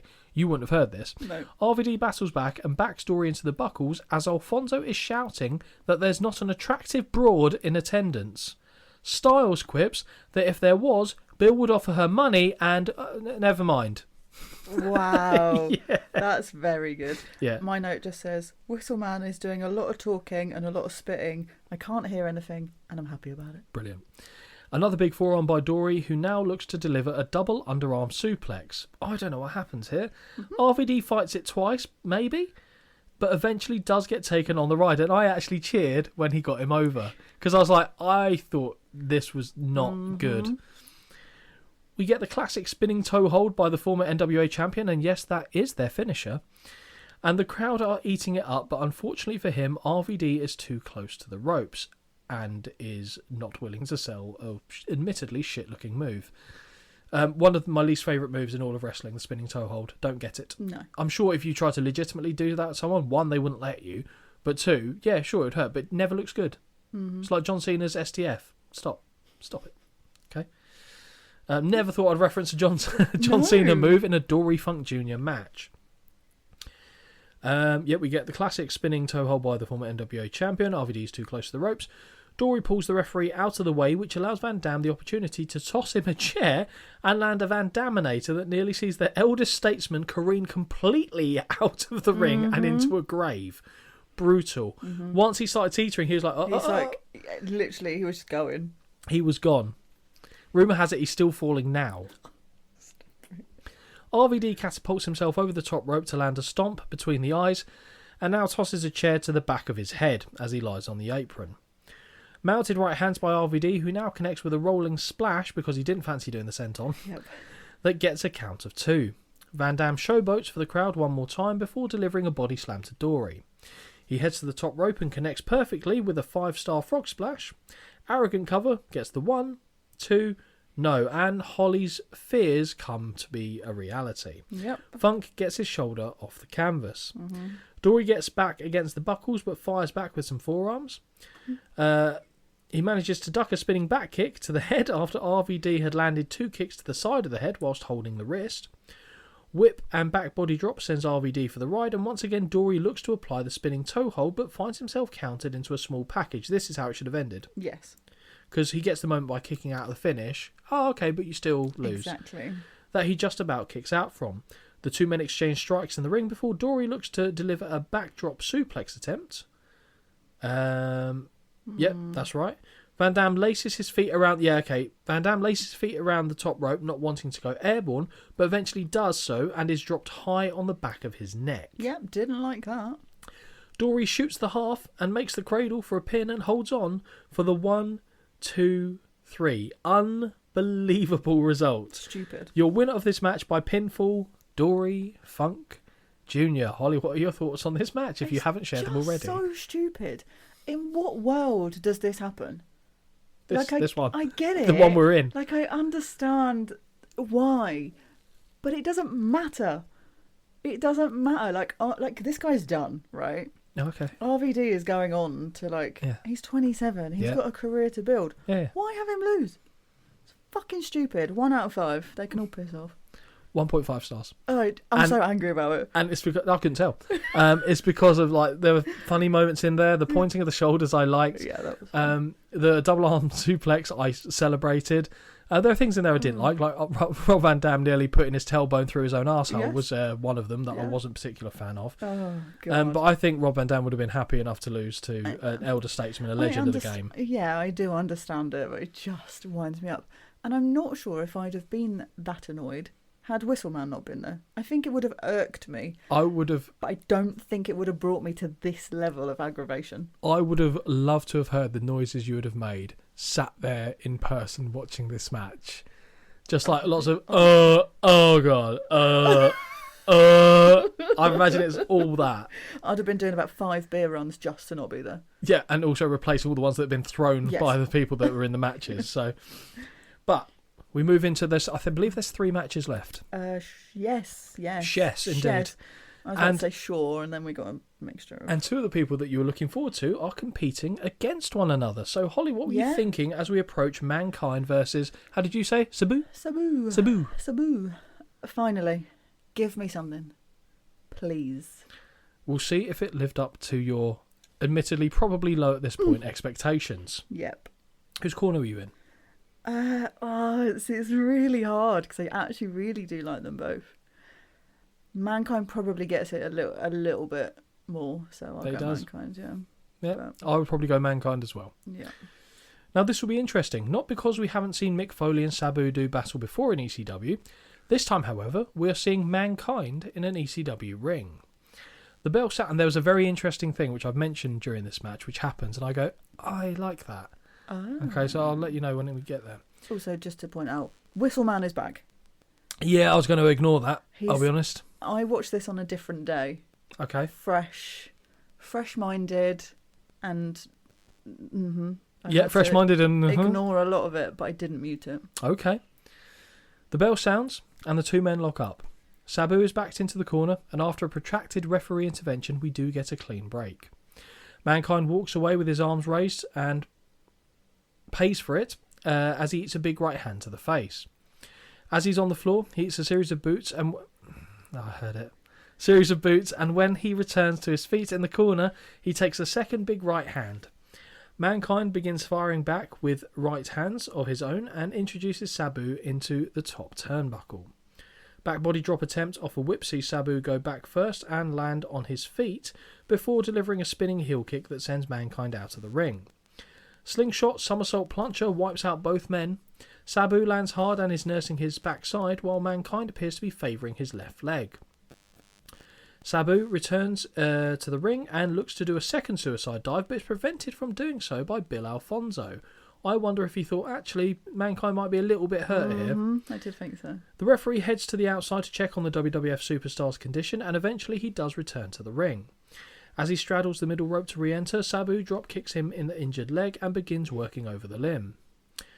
Sabu will try and rip off that leg and take the drumstick home with him, as Styles says on commentary. Mankind finds his knee elevated and driven into the canvas before a chair is wildly thrown into the same spot.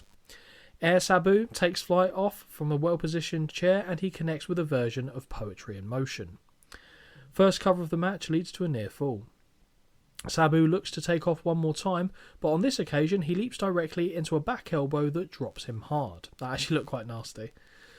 In a slightly out-of-character move, Mankind sits on the top turnbuckle, only to be cut off and taken down to the canvas hard with a Super Hurricane Rana. Hook of the leg gets a count of 2. Sabu takes a while to return to his feet, but he is simply luring his opponent in and kicks him in the knee when he gets close. Mankind, now on the apron, is sent face first into the top turnbuckle before being pulled by the hair until he's seated atop the same pad.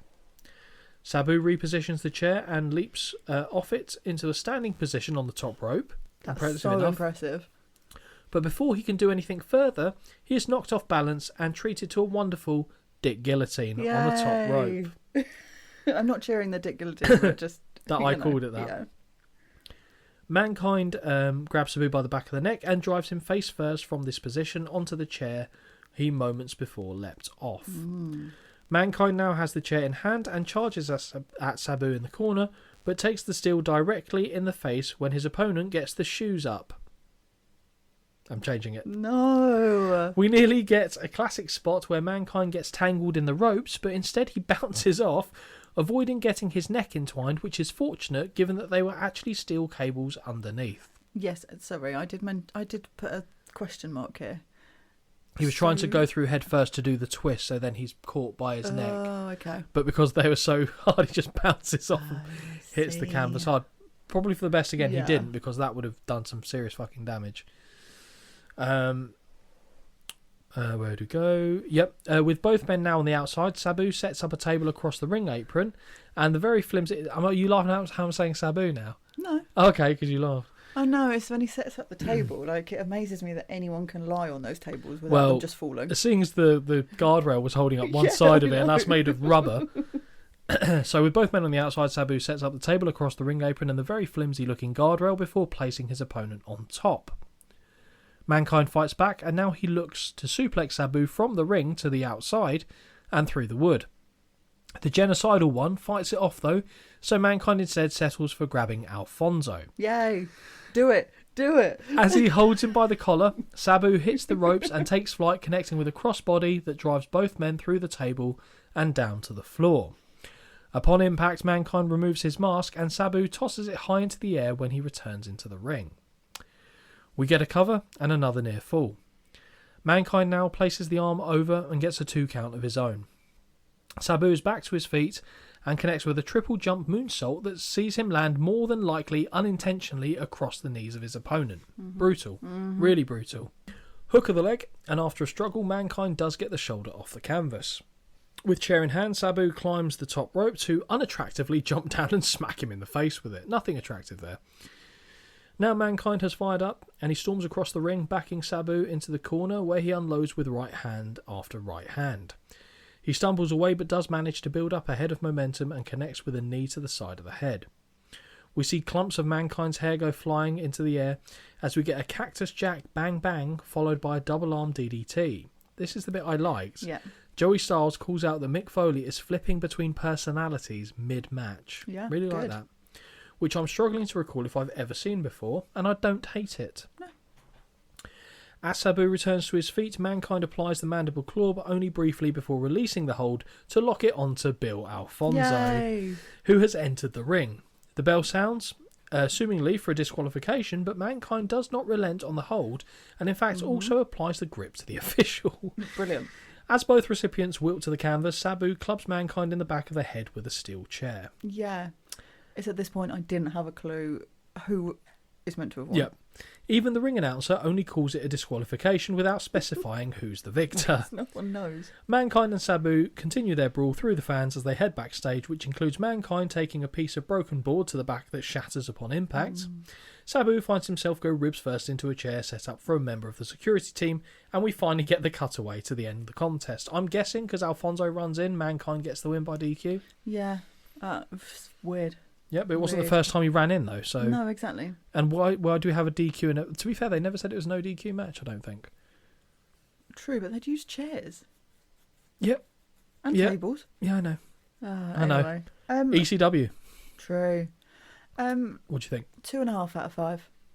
Because I put this in a show where the other matches aren't quite so bad, and it probably would be a little bit less. I enjoyed it. I like both of them. It was great. Sack off the others. Just give me this for longer. 2.75 stars I gave it, so it's the okay. highest rating for me as well. Yeah. Enjoyed what they did. Wasn't superb, and like you said, it was probably benefited by being around a sea of mediocrity for the most part. Very. Even though we have had a couple matches over 2, but still. But yeah, so I didn't think that was as bad as what it could have been. No, what did make me sad is I paused afterwards to do something, came back, and then was like, oh, there's still an hour left. Not at this point, there wasn't. I've literally got almost an hour to go. So when these two got into the ring, Crazy. I was halfway through the show. Oh, maybe then. Actually, maybe not too different, because it was an hour and 11 minutes before this match started. Yeah. And that was at bang on at pretty much the halfway point, because that's the match I stopped just before. Yeah. It's co-main event time. Now, this will be interesting to see what you've named people. Uh-huh. So, No, in fact, I listened. okay, so who have we got? Tell us. I mean, I'm not going to be able to, pronounce it, though. I really hope you can't as well. Tanaka? First name, please. I don't know. Okay. Hayabusa? Close. What was it? Hayabusa. Oh, okay. And then I've actually just named this guy Angel. Hakuchi. I know that Hakushi, later. but flying Hakuchi. But, yes. So, yes, we have Hakushi, Hayabusa, and Masato Tanaka versus the Headhunters and Jake the Snake Roberts with Victor Quinones. Talk to me about Jake here. Jake does not look good here. No, it's almost like he was absolutely alcohol and drug riddled. Yeah, even in the really poor focus, you can tell he is off game. Yeah. Or, well, on game. He looks like he's on the game, for sure. It's awful. Yeah, he looks like a man who's just wandered the streets asking if he can touch random women. Oh. That's kind of just the look of what is going on here, to be fair. It's just a bit sad. It's very sad, especially when you know how good he was. Like, his promos, again, I've said it before, I'll say it again, fantastic. Arguably the best, if not the best. And seeing him here against Taz's cousins is quite difficult to kind of get over, I think. But anyway, the Headhunters. I've got a little bit of background for some of these people. Oh, for go you. on. Not all of them, because Hakushi, we've done this. We've seen what Hakushi does Flying Hakuchi. Flying Hakuchi in the match against Bret Hart on Raw. Yes. Was there? Yeah, of course. So, well, Holly, I was not expecting to have to say Hakushi for quite some time, yet here we are. Moving through the rest of this match, tell me what you know about any of these individuals that are not Jake the Snake Roberts. Nothing. Okay, so I've got some information for you. Thank you. The Headhunters were a professional wrestling tag team made up of twin brothers Manuel and Victor Santiago, better known as Headhunter A and Headhunter B. Built from the Dominican Republic and trained by Johnny Rods, they were also sometimes introduced under other ring names such as the Squat Team, the Arabian Butchers, or simply as Moffat and Mahim. What made the Headhunters stand out was their unique blend of size and agility. Despite often being billed as a combined weight of over 650 pounds, the twins were known for incorporating surprisingly athletic manoeuvres into their matches alongside a bruising, brawling style. They gained their reputation as a hardcore tag team, excelling in violent deathmatch environments that featured barbed wire, fire, weapons, and copious bloodshed. Their reputation for wild, bloody encounters made them popular in certain circuits, even if it limited their mainstream exposure. They wrestled all over the world, most prominently in Japan, Mexico, Puerto Rico and the United States. In Japan, they competed for the promotions such as Wing, where they captured the International New Generation World Tag Team Championship twice, and for IWA Japan, where they became the first IWA World Tag Team Champions. They also had a strong presence in Frontier Martial Arts Wrestling, which we referenced earlier, where they captured the FMW Brass Knuckles Tag Team Championship and became fixtures of the promotion's brutal multi-man street fights. Hence, their position on this card. We've got a bit more information which I won't go into about their time in Mexico, but the Headhunters did briefly appear in the United States with ECW, where their hardcore style was a natural fit for the promotion's gritty atmosphere. They even had short runs with the World Wrestling Federation, though they were much less impactful. At the 1996 Royal Rumble, they appeared under the name The Squat Team, entering a Squat Teamer 1 and 2. They later resurfaced in 1997 on an episode of Raw is War as the Arabian Butchers, managed by Jim Cornette, but their WWF appearances were fleeting and never developed into a serious push. So there you go, bit of information for them. And they were in the 90s. So when we get to the 1996 Royal Rumble, we'll see the fatties again. Okay, so I've got a little bit of information about Hayabusa, because I'm assuming, did you look up any of them at all? No, not at this point. I was ready to be done. I have a feeling I might have told you this before, Go on, Em. but it will still probably be treated as new information. So Hayabusa, born Eiji Izaki, was a Japanese professional wrestler best known for his time in Frontier Martial Arts Wrestling. Debuting in the early 1990s, he quickly became the company's biggest star and one of the most influential junior heavyweight wrestlers of his generation. Under the mask of Hayabusa, meaning falcon in Japanese, Izaki combined a high-flying lucha libre style with the dangerous hardcore elements that defined FMW. His innovative moveset, which included breathtaking aerial techniques and daring risk, earned him a reputation as both a creative performer and a fearless daredevil. Throughout his career, Hayabusa was the face of FMW, winning multiple championships and becoming synonymous with the promotion's identity. He was not only a main event draw in death matches and explosive stipulation bouts, but also a wrestler whose graceful, acrobatic style influenced future stars across the globe. His charisma, elaborate entrance attire, and unique offense made him one of the most beloved figures in Japanese wrestling during the 1990s. Tragically, his career came to an abrupt end on October 22, 2001, during a match in Tokyo. Attempting a springboard moonsault, Hayabusa slipped on the middle rope and fell headfirst onto the mat, fracturing 2 vertebrae and leaving him paralysed from the neck down. The accident shocked the wrestling world and effectively ended both his career and FMW's hopes of recovery during its financial struggles. Despite his injury, Hayabusa remained a cherished figure in professional wrestling. He showed remarkable resilience, learning to walk again with the help of a cane years later, and continued to inspire fans and wrestlers alike with his perseverance. Sadly, he passed away in 2016 at the age of 47, but his legacy endures as a pioneering high flyer whose style influenced countless wrestlers in Japan, Mexico and beyond. So, I wanted to give you an idea of how big of a figure he actually was, rather than just a random guy who was appearing in a 6-man tag. And I've seen the clip where he does that. It's like, instead of going looping, he kind of goes straight back and he lands like, on a neck bridge. Imagine doing that position and he just lands and he just goes thud, boom, and then he's still. And then, that was pretty much how he did it. Don't get me wrong, it looks bad. It's weird because you've almost seen worse things happen. But completely did him. God. Bless him. Jeez. But back to the action. Christ almighty, look at the state of Jake Roberts here. The bell sounds and we start this one off with, I want to say, Headhunter A. Cool, I put 1. On the opposite side, Masato Tanaka. Masato Tanaka we'll probably get into more on one of the other ECW shows at some point, because he had some matches with Mike Awesome which are ridiculous. Ridiculous. And I think you'll hate it and be blown away by it at the same time. Okay. They lock up with a collar and elbow that sees Tanaka sent quickly down to the canvas with a shove.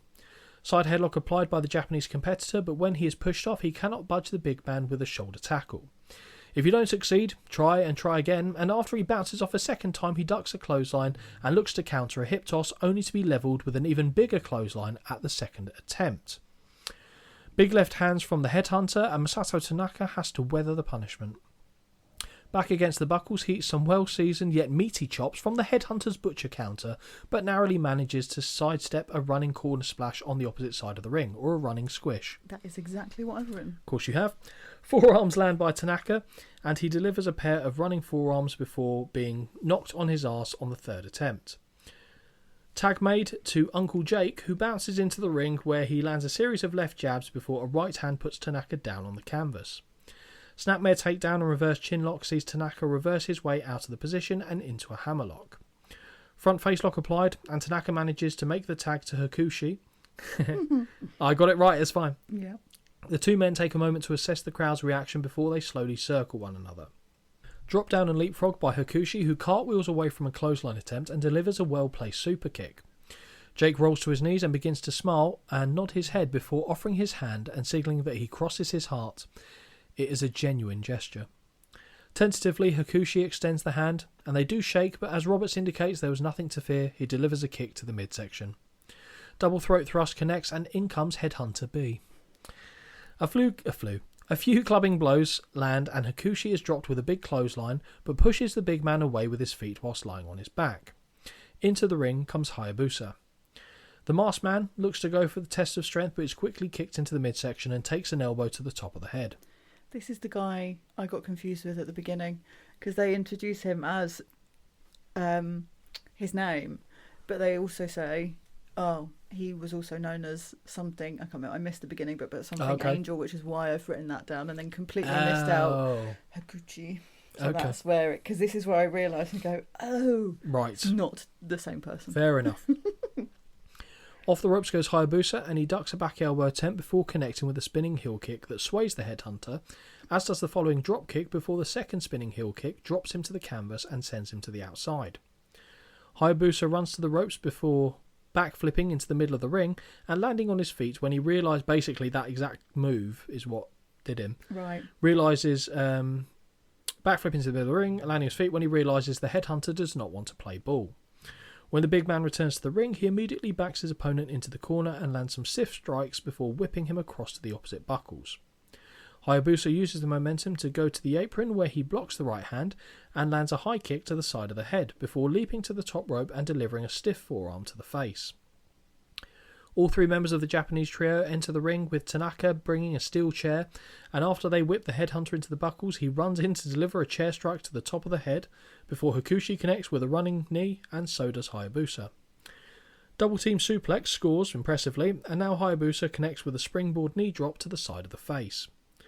The headhunter quickly gets back in control and tags in his brother, and after a drop toe hold, he delivers a monstrous elbow to the back of the neck, and the fans react like he might be dead. Mm-hmm. Steel chair back in play as it is driven across the top of the skull of Tanaka, and moments later he's sent face first into the same chair courtesy of a drop toe hold. Cover gets a near fall. The Snake is now back in the contest, and he is quick to deliver a double throat thrust with the fans now beginning to chant DDT. Jake sends the official to his own corner as a distraction before removing his snakeskin cowboy boot and driving it into the temple of Tanaka. Between the ropes and down to the floor goes Tanaka, and one of the headhunters is quick to pick him up and drop him throat first over the flimsy guardrail. Inverted atomic drop by Roberts back in the ring, who now tags in one of the headhunters. Michinoku driver spikes Tanaka into the canvas, and we have an incredibly lazy cover that is broken up before 3. Just leg over the chest, leaning back with a finger in the air. Ridiculous. A tag made back again to the second headhunter, who climbs to the top rope and connects with a horrifying splash after his brother body slammed Tanaka before him.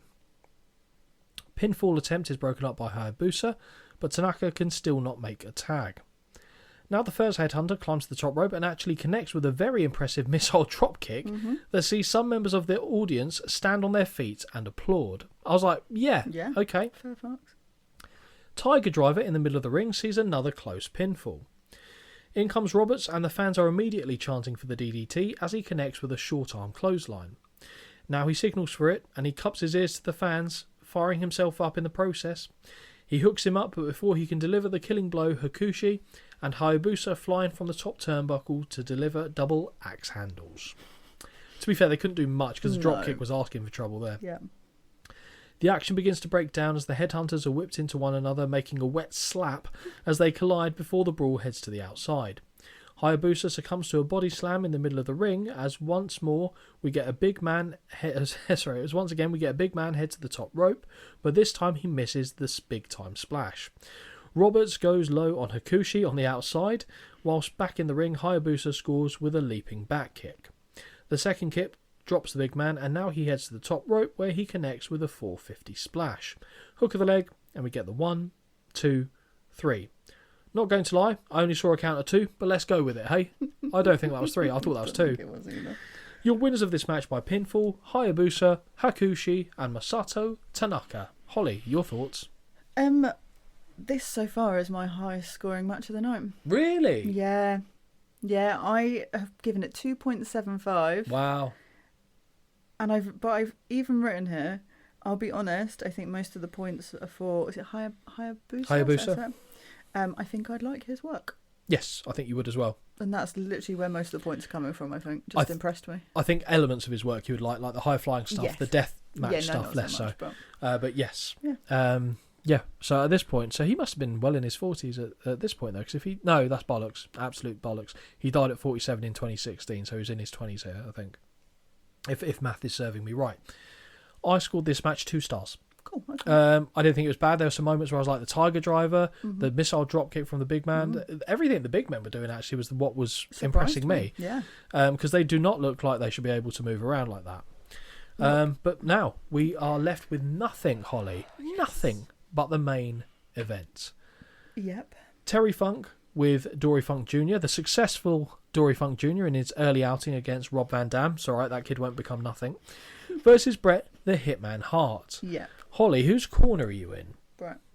Okay, so the Terry Funk show, you're in Bret's corner. I respect it and I agree with it because I'd have also been in Bret's corner. And also, like, I've got nothing to go on really. Like, I've already told you about my limited knowledge. Yeah. And also, like, it makes sense. Yes, no, fine.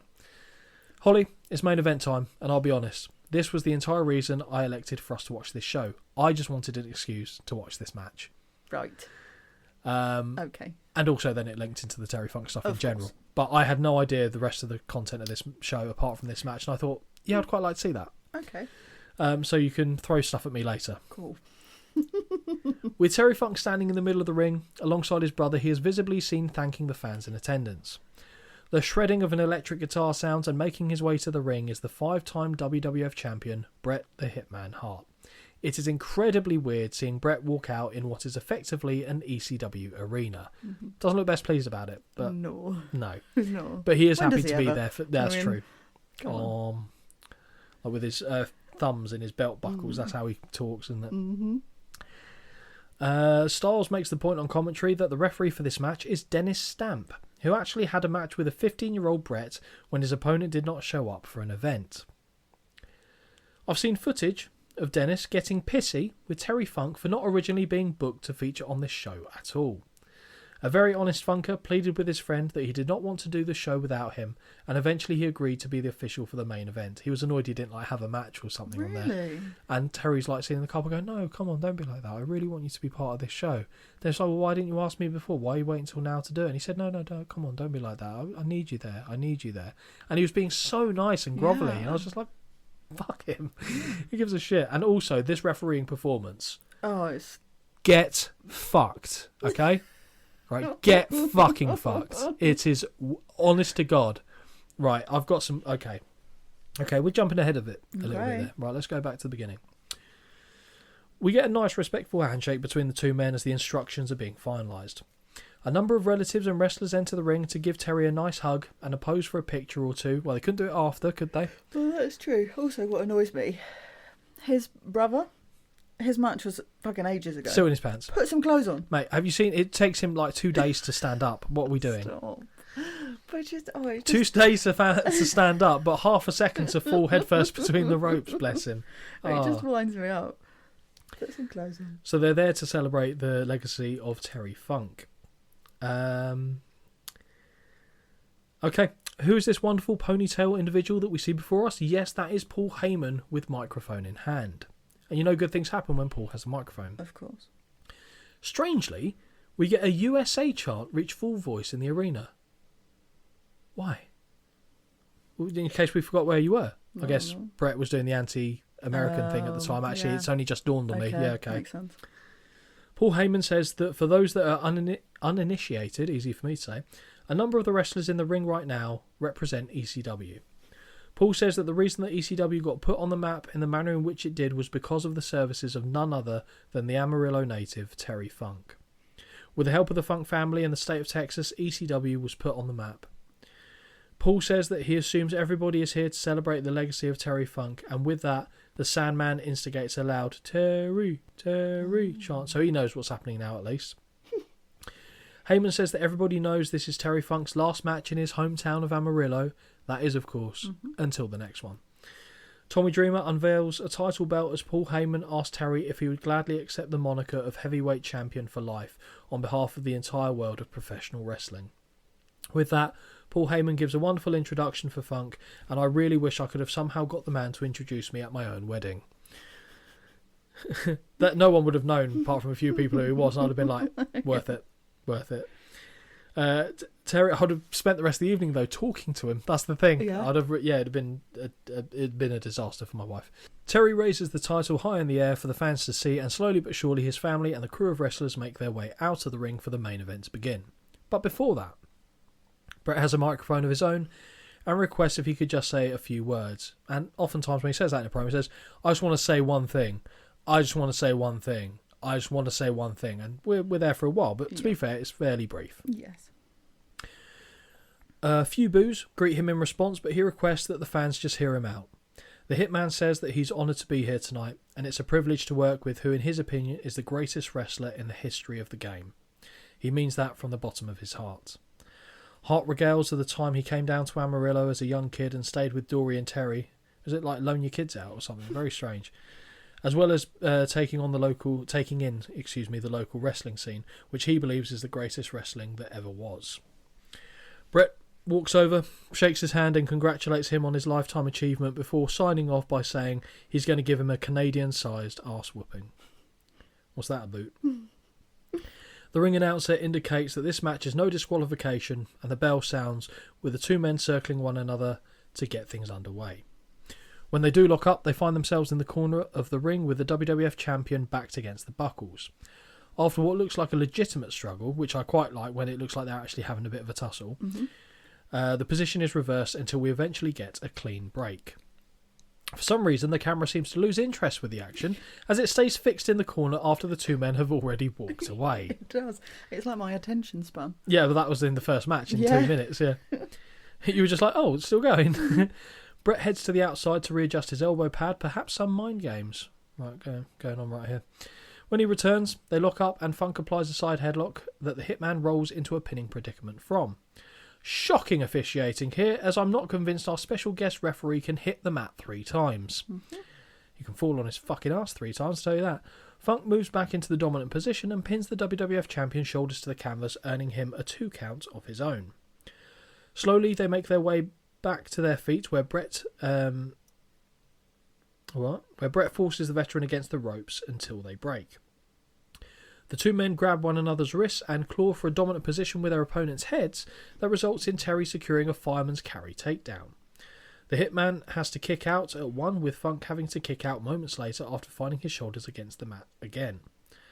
Bret grinds his forearm into the face of Terry, forcing the hold to be broken, and now he secures a front face lock to wear down the elder statesman.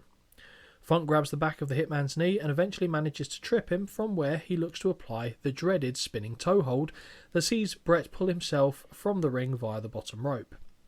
Hart looks to reapply his elbow pad before making his way back into the ring with Terry Funk in pursuit. Collar and elbow tie-up sees Funk backed against the buckles, and this time we don't get a clean break as Bret fires off the right hand and begins stomping away to the left knee.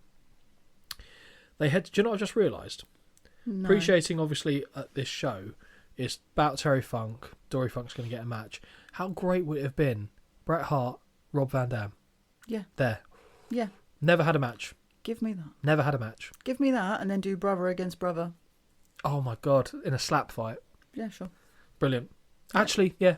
Fine. Yeah, I'm okay with it. Fine. I'm okay with it.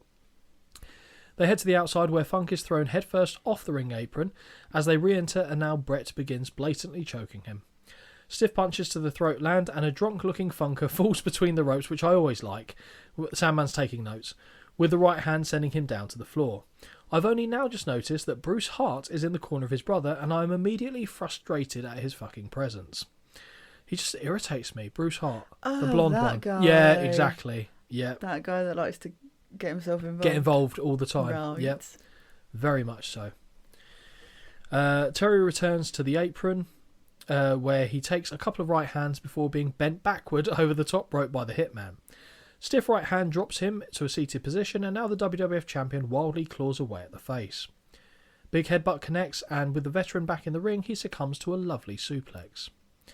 Hamstring stretcher scores, and Hart now jumps and drives his weight down over the knee that is draped over the bottom rope. More stomps to the appendage as Funk appears to be in trouble, which is only made worse as the Hitman torques the joint around the middle rope in the corner. Even more stomps land, and with Funk lying on his back in the middle of the ring, Brett drives an elbow down into the bone. Well-placed knee is driven into the joint, but Funk is back on his feet and throwing jabs in the direction of the Hitman. With Hart shifting his head on its axis, he lands a quick kick to the knee. With Hart shifting his head on its axis to avoid the jabs, that's right. He lands a quick kick to the knee, and a right hand sends Terry between the ropes and out onto the Timekeeper's table. A Terry Funk classic, we're calling this now. Sadly for your co-host, though, it's a regular-sized table, which we are not accustomed to Funk falling on from our previous recordings. Hart grabs a chair and drives the lip of it into the right knee before smashing Terry face first into the table, which he landed on two occasions.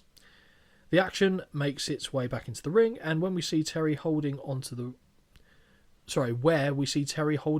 waistband of the champion from his knees, as the Hitman rains down a number of big right hands.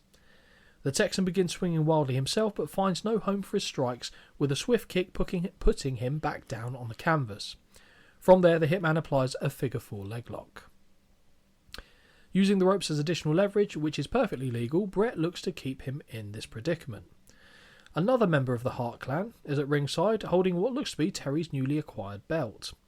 After a brief scuffle, that dipshit Bruce Hart cracks a chair into the back of Funker's head. Fuck off. From a kneeling position, Terry starts striking wildly at the midsection as the WWF champion picks up the pace with big right hands in his own right. Both men are on their feet, and a big left hand from Terry drops Brett, who actually backs off, like with his hands up like Flair almost, as he reels into the corner. A series of left jabs find their mark as the crowd begin to go wild, with the right hand putting the WWF champion back on the canvas. I actually really like the crowd getting behind Terry Funk. Yeah. I was like, go on, mate. Go on, give it some. I don't know. Got into it. Hangman's neck breaker leads to a count of 2 for the man of the moment, and as he connects with a DDT, the fans begin to sing his name. Cover, and we get the 1, 2, no. Time for a Holly favourite, as Funk delivers the devastating pile driver, dropping the Hitman on his head. Hate it. Absolutely hate it. After a delay, we get a cover that gets a count of 2, although that dipshit places his brother's leg over the bottom rope like it would have fucking mattered. Brett is tossed to the outside with Funk in lukewarm pursuit.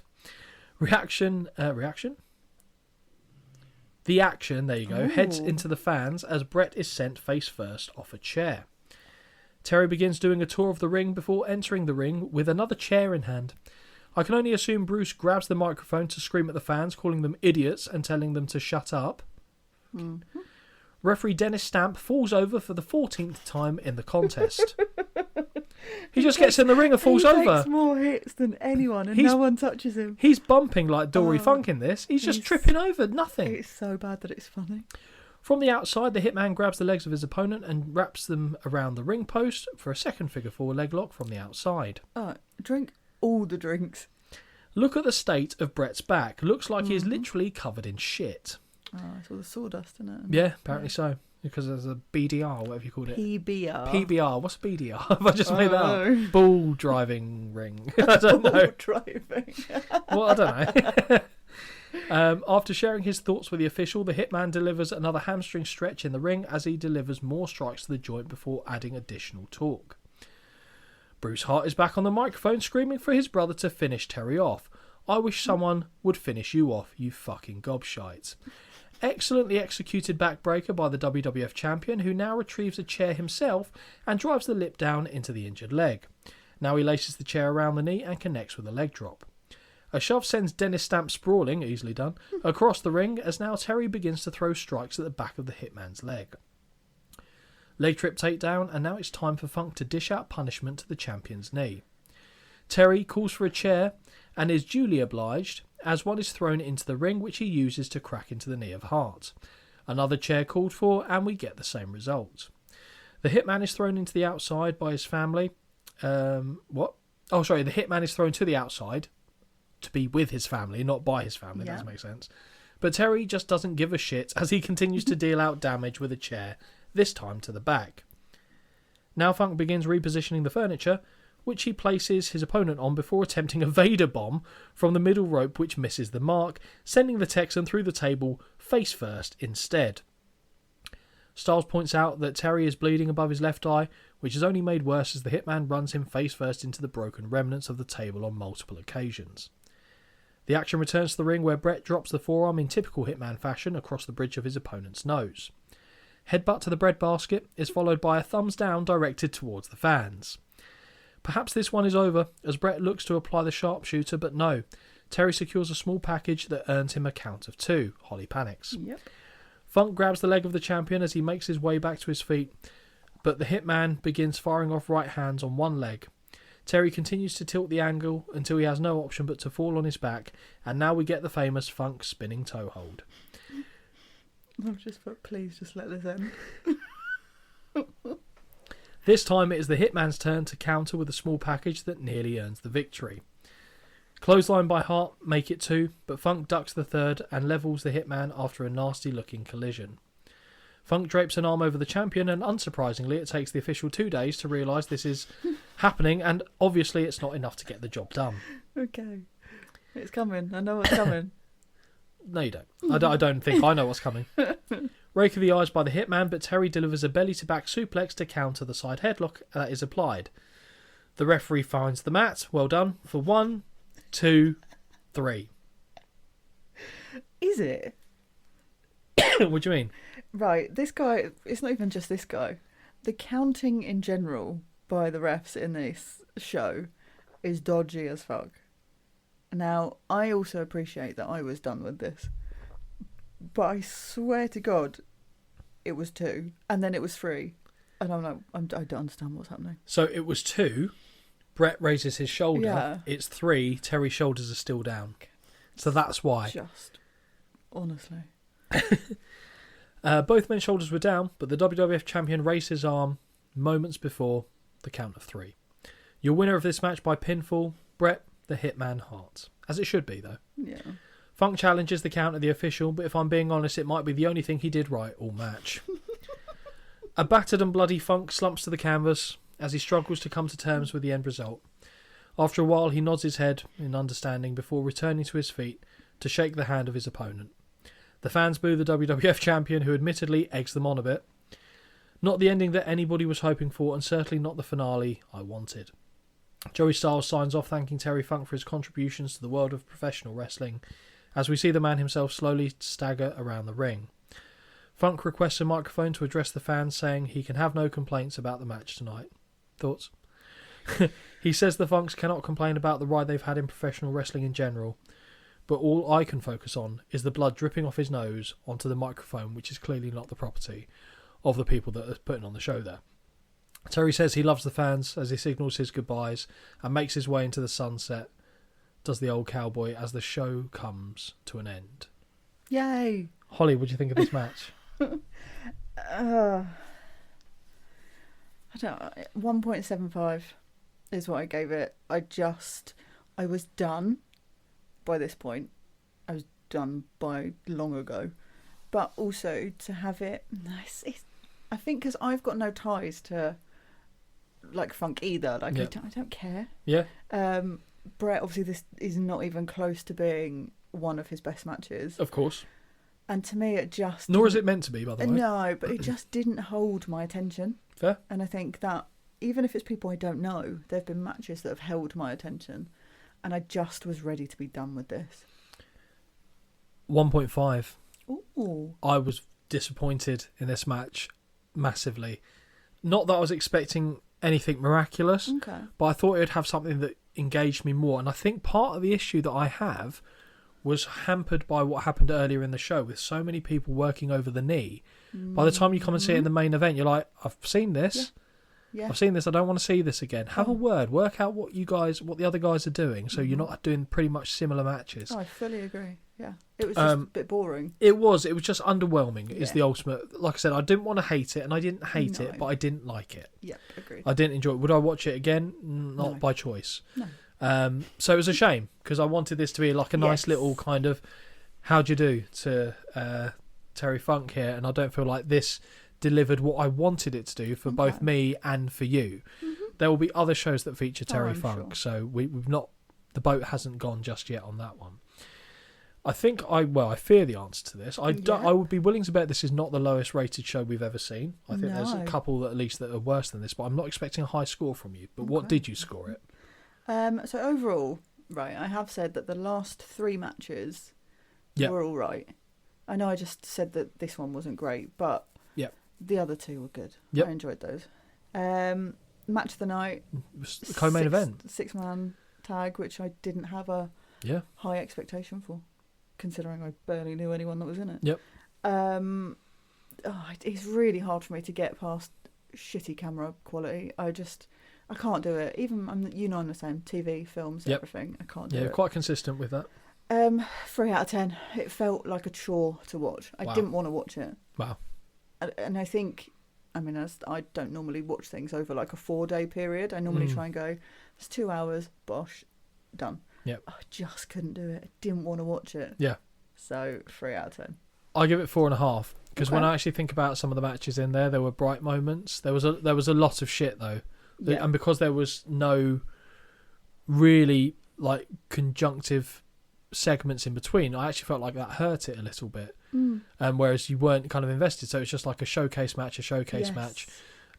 Taz and Candido, I actually thought was quite a good match. I thought that was underappreciated, if I'm being honest. The main event underwhelmed me. The co-main event I thought was fine. Yeah. Sabu and Mankind I enjoyed. Yeah. But yeah, overall, would I recommend someone to watch it? Not unless you have a real penchant for like ECW and some of the people in there. Would I say that that's the definitive Terry Funk moment? No, absolutely not. But it's nice that Bret Hart was happy to come and put on, and the fact that WWE allowed it as well. Yeah, true. Yeah. They let some of their stars go there and compete on effectively an ECW show, which obviously they couldn't call it ECW, so they had to call it a tribute show, but it was by all accounts an ECW show. Yeah, disappointing. Like didn't leave a bad taste in my mouth, but I just felt like it under-delivered for me. And weirdly, and I never thought I'd say this with you, the quality was to the point where I noticed it being an issue. Oh, okay. And I didn't. I probably knocked it down a little bit in my head off the back of it as well. I've never had that before, and I hope I never have to do that again or make that mental coin toss on whether I want to knock it down because of that again.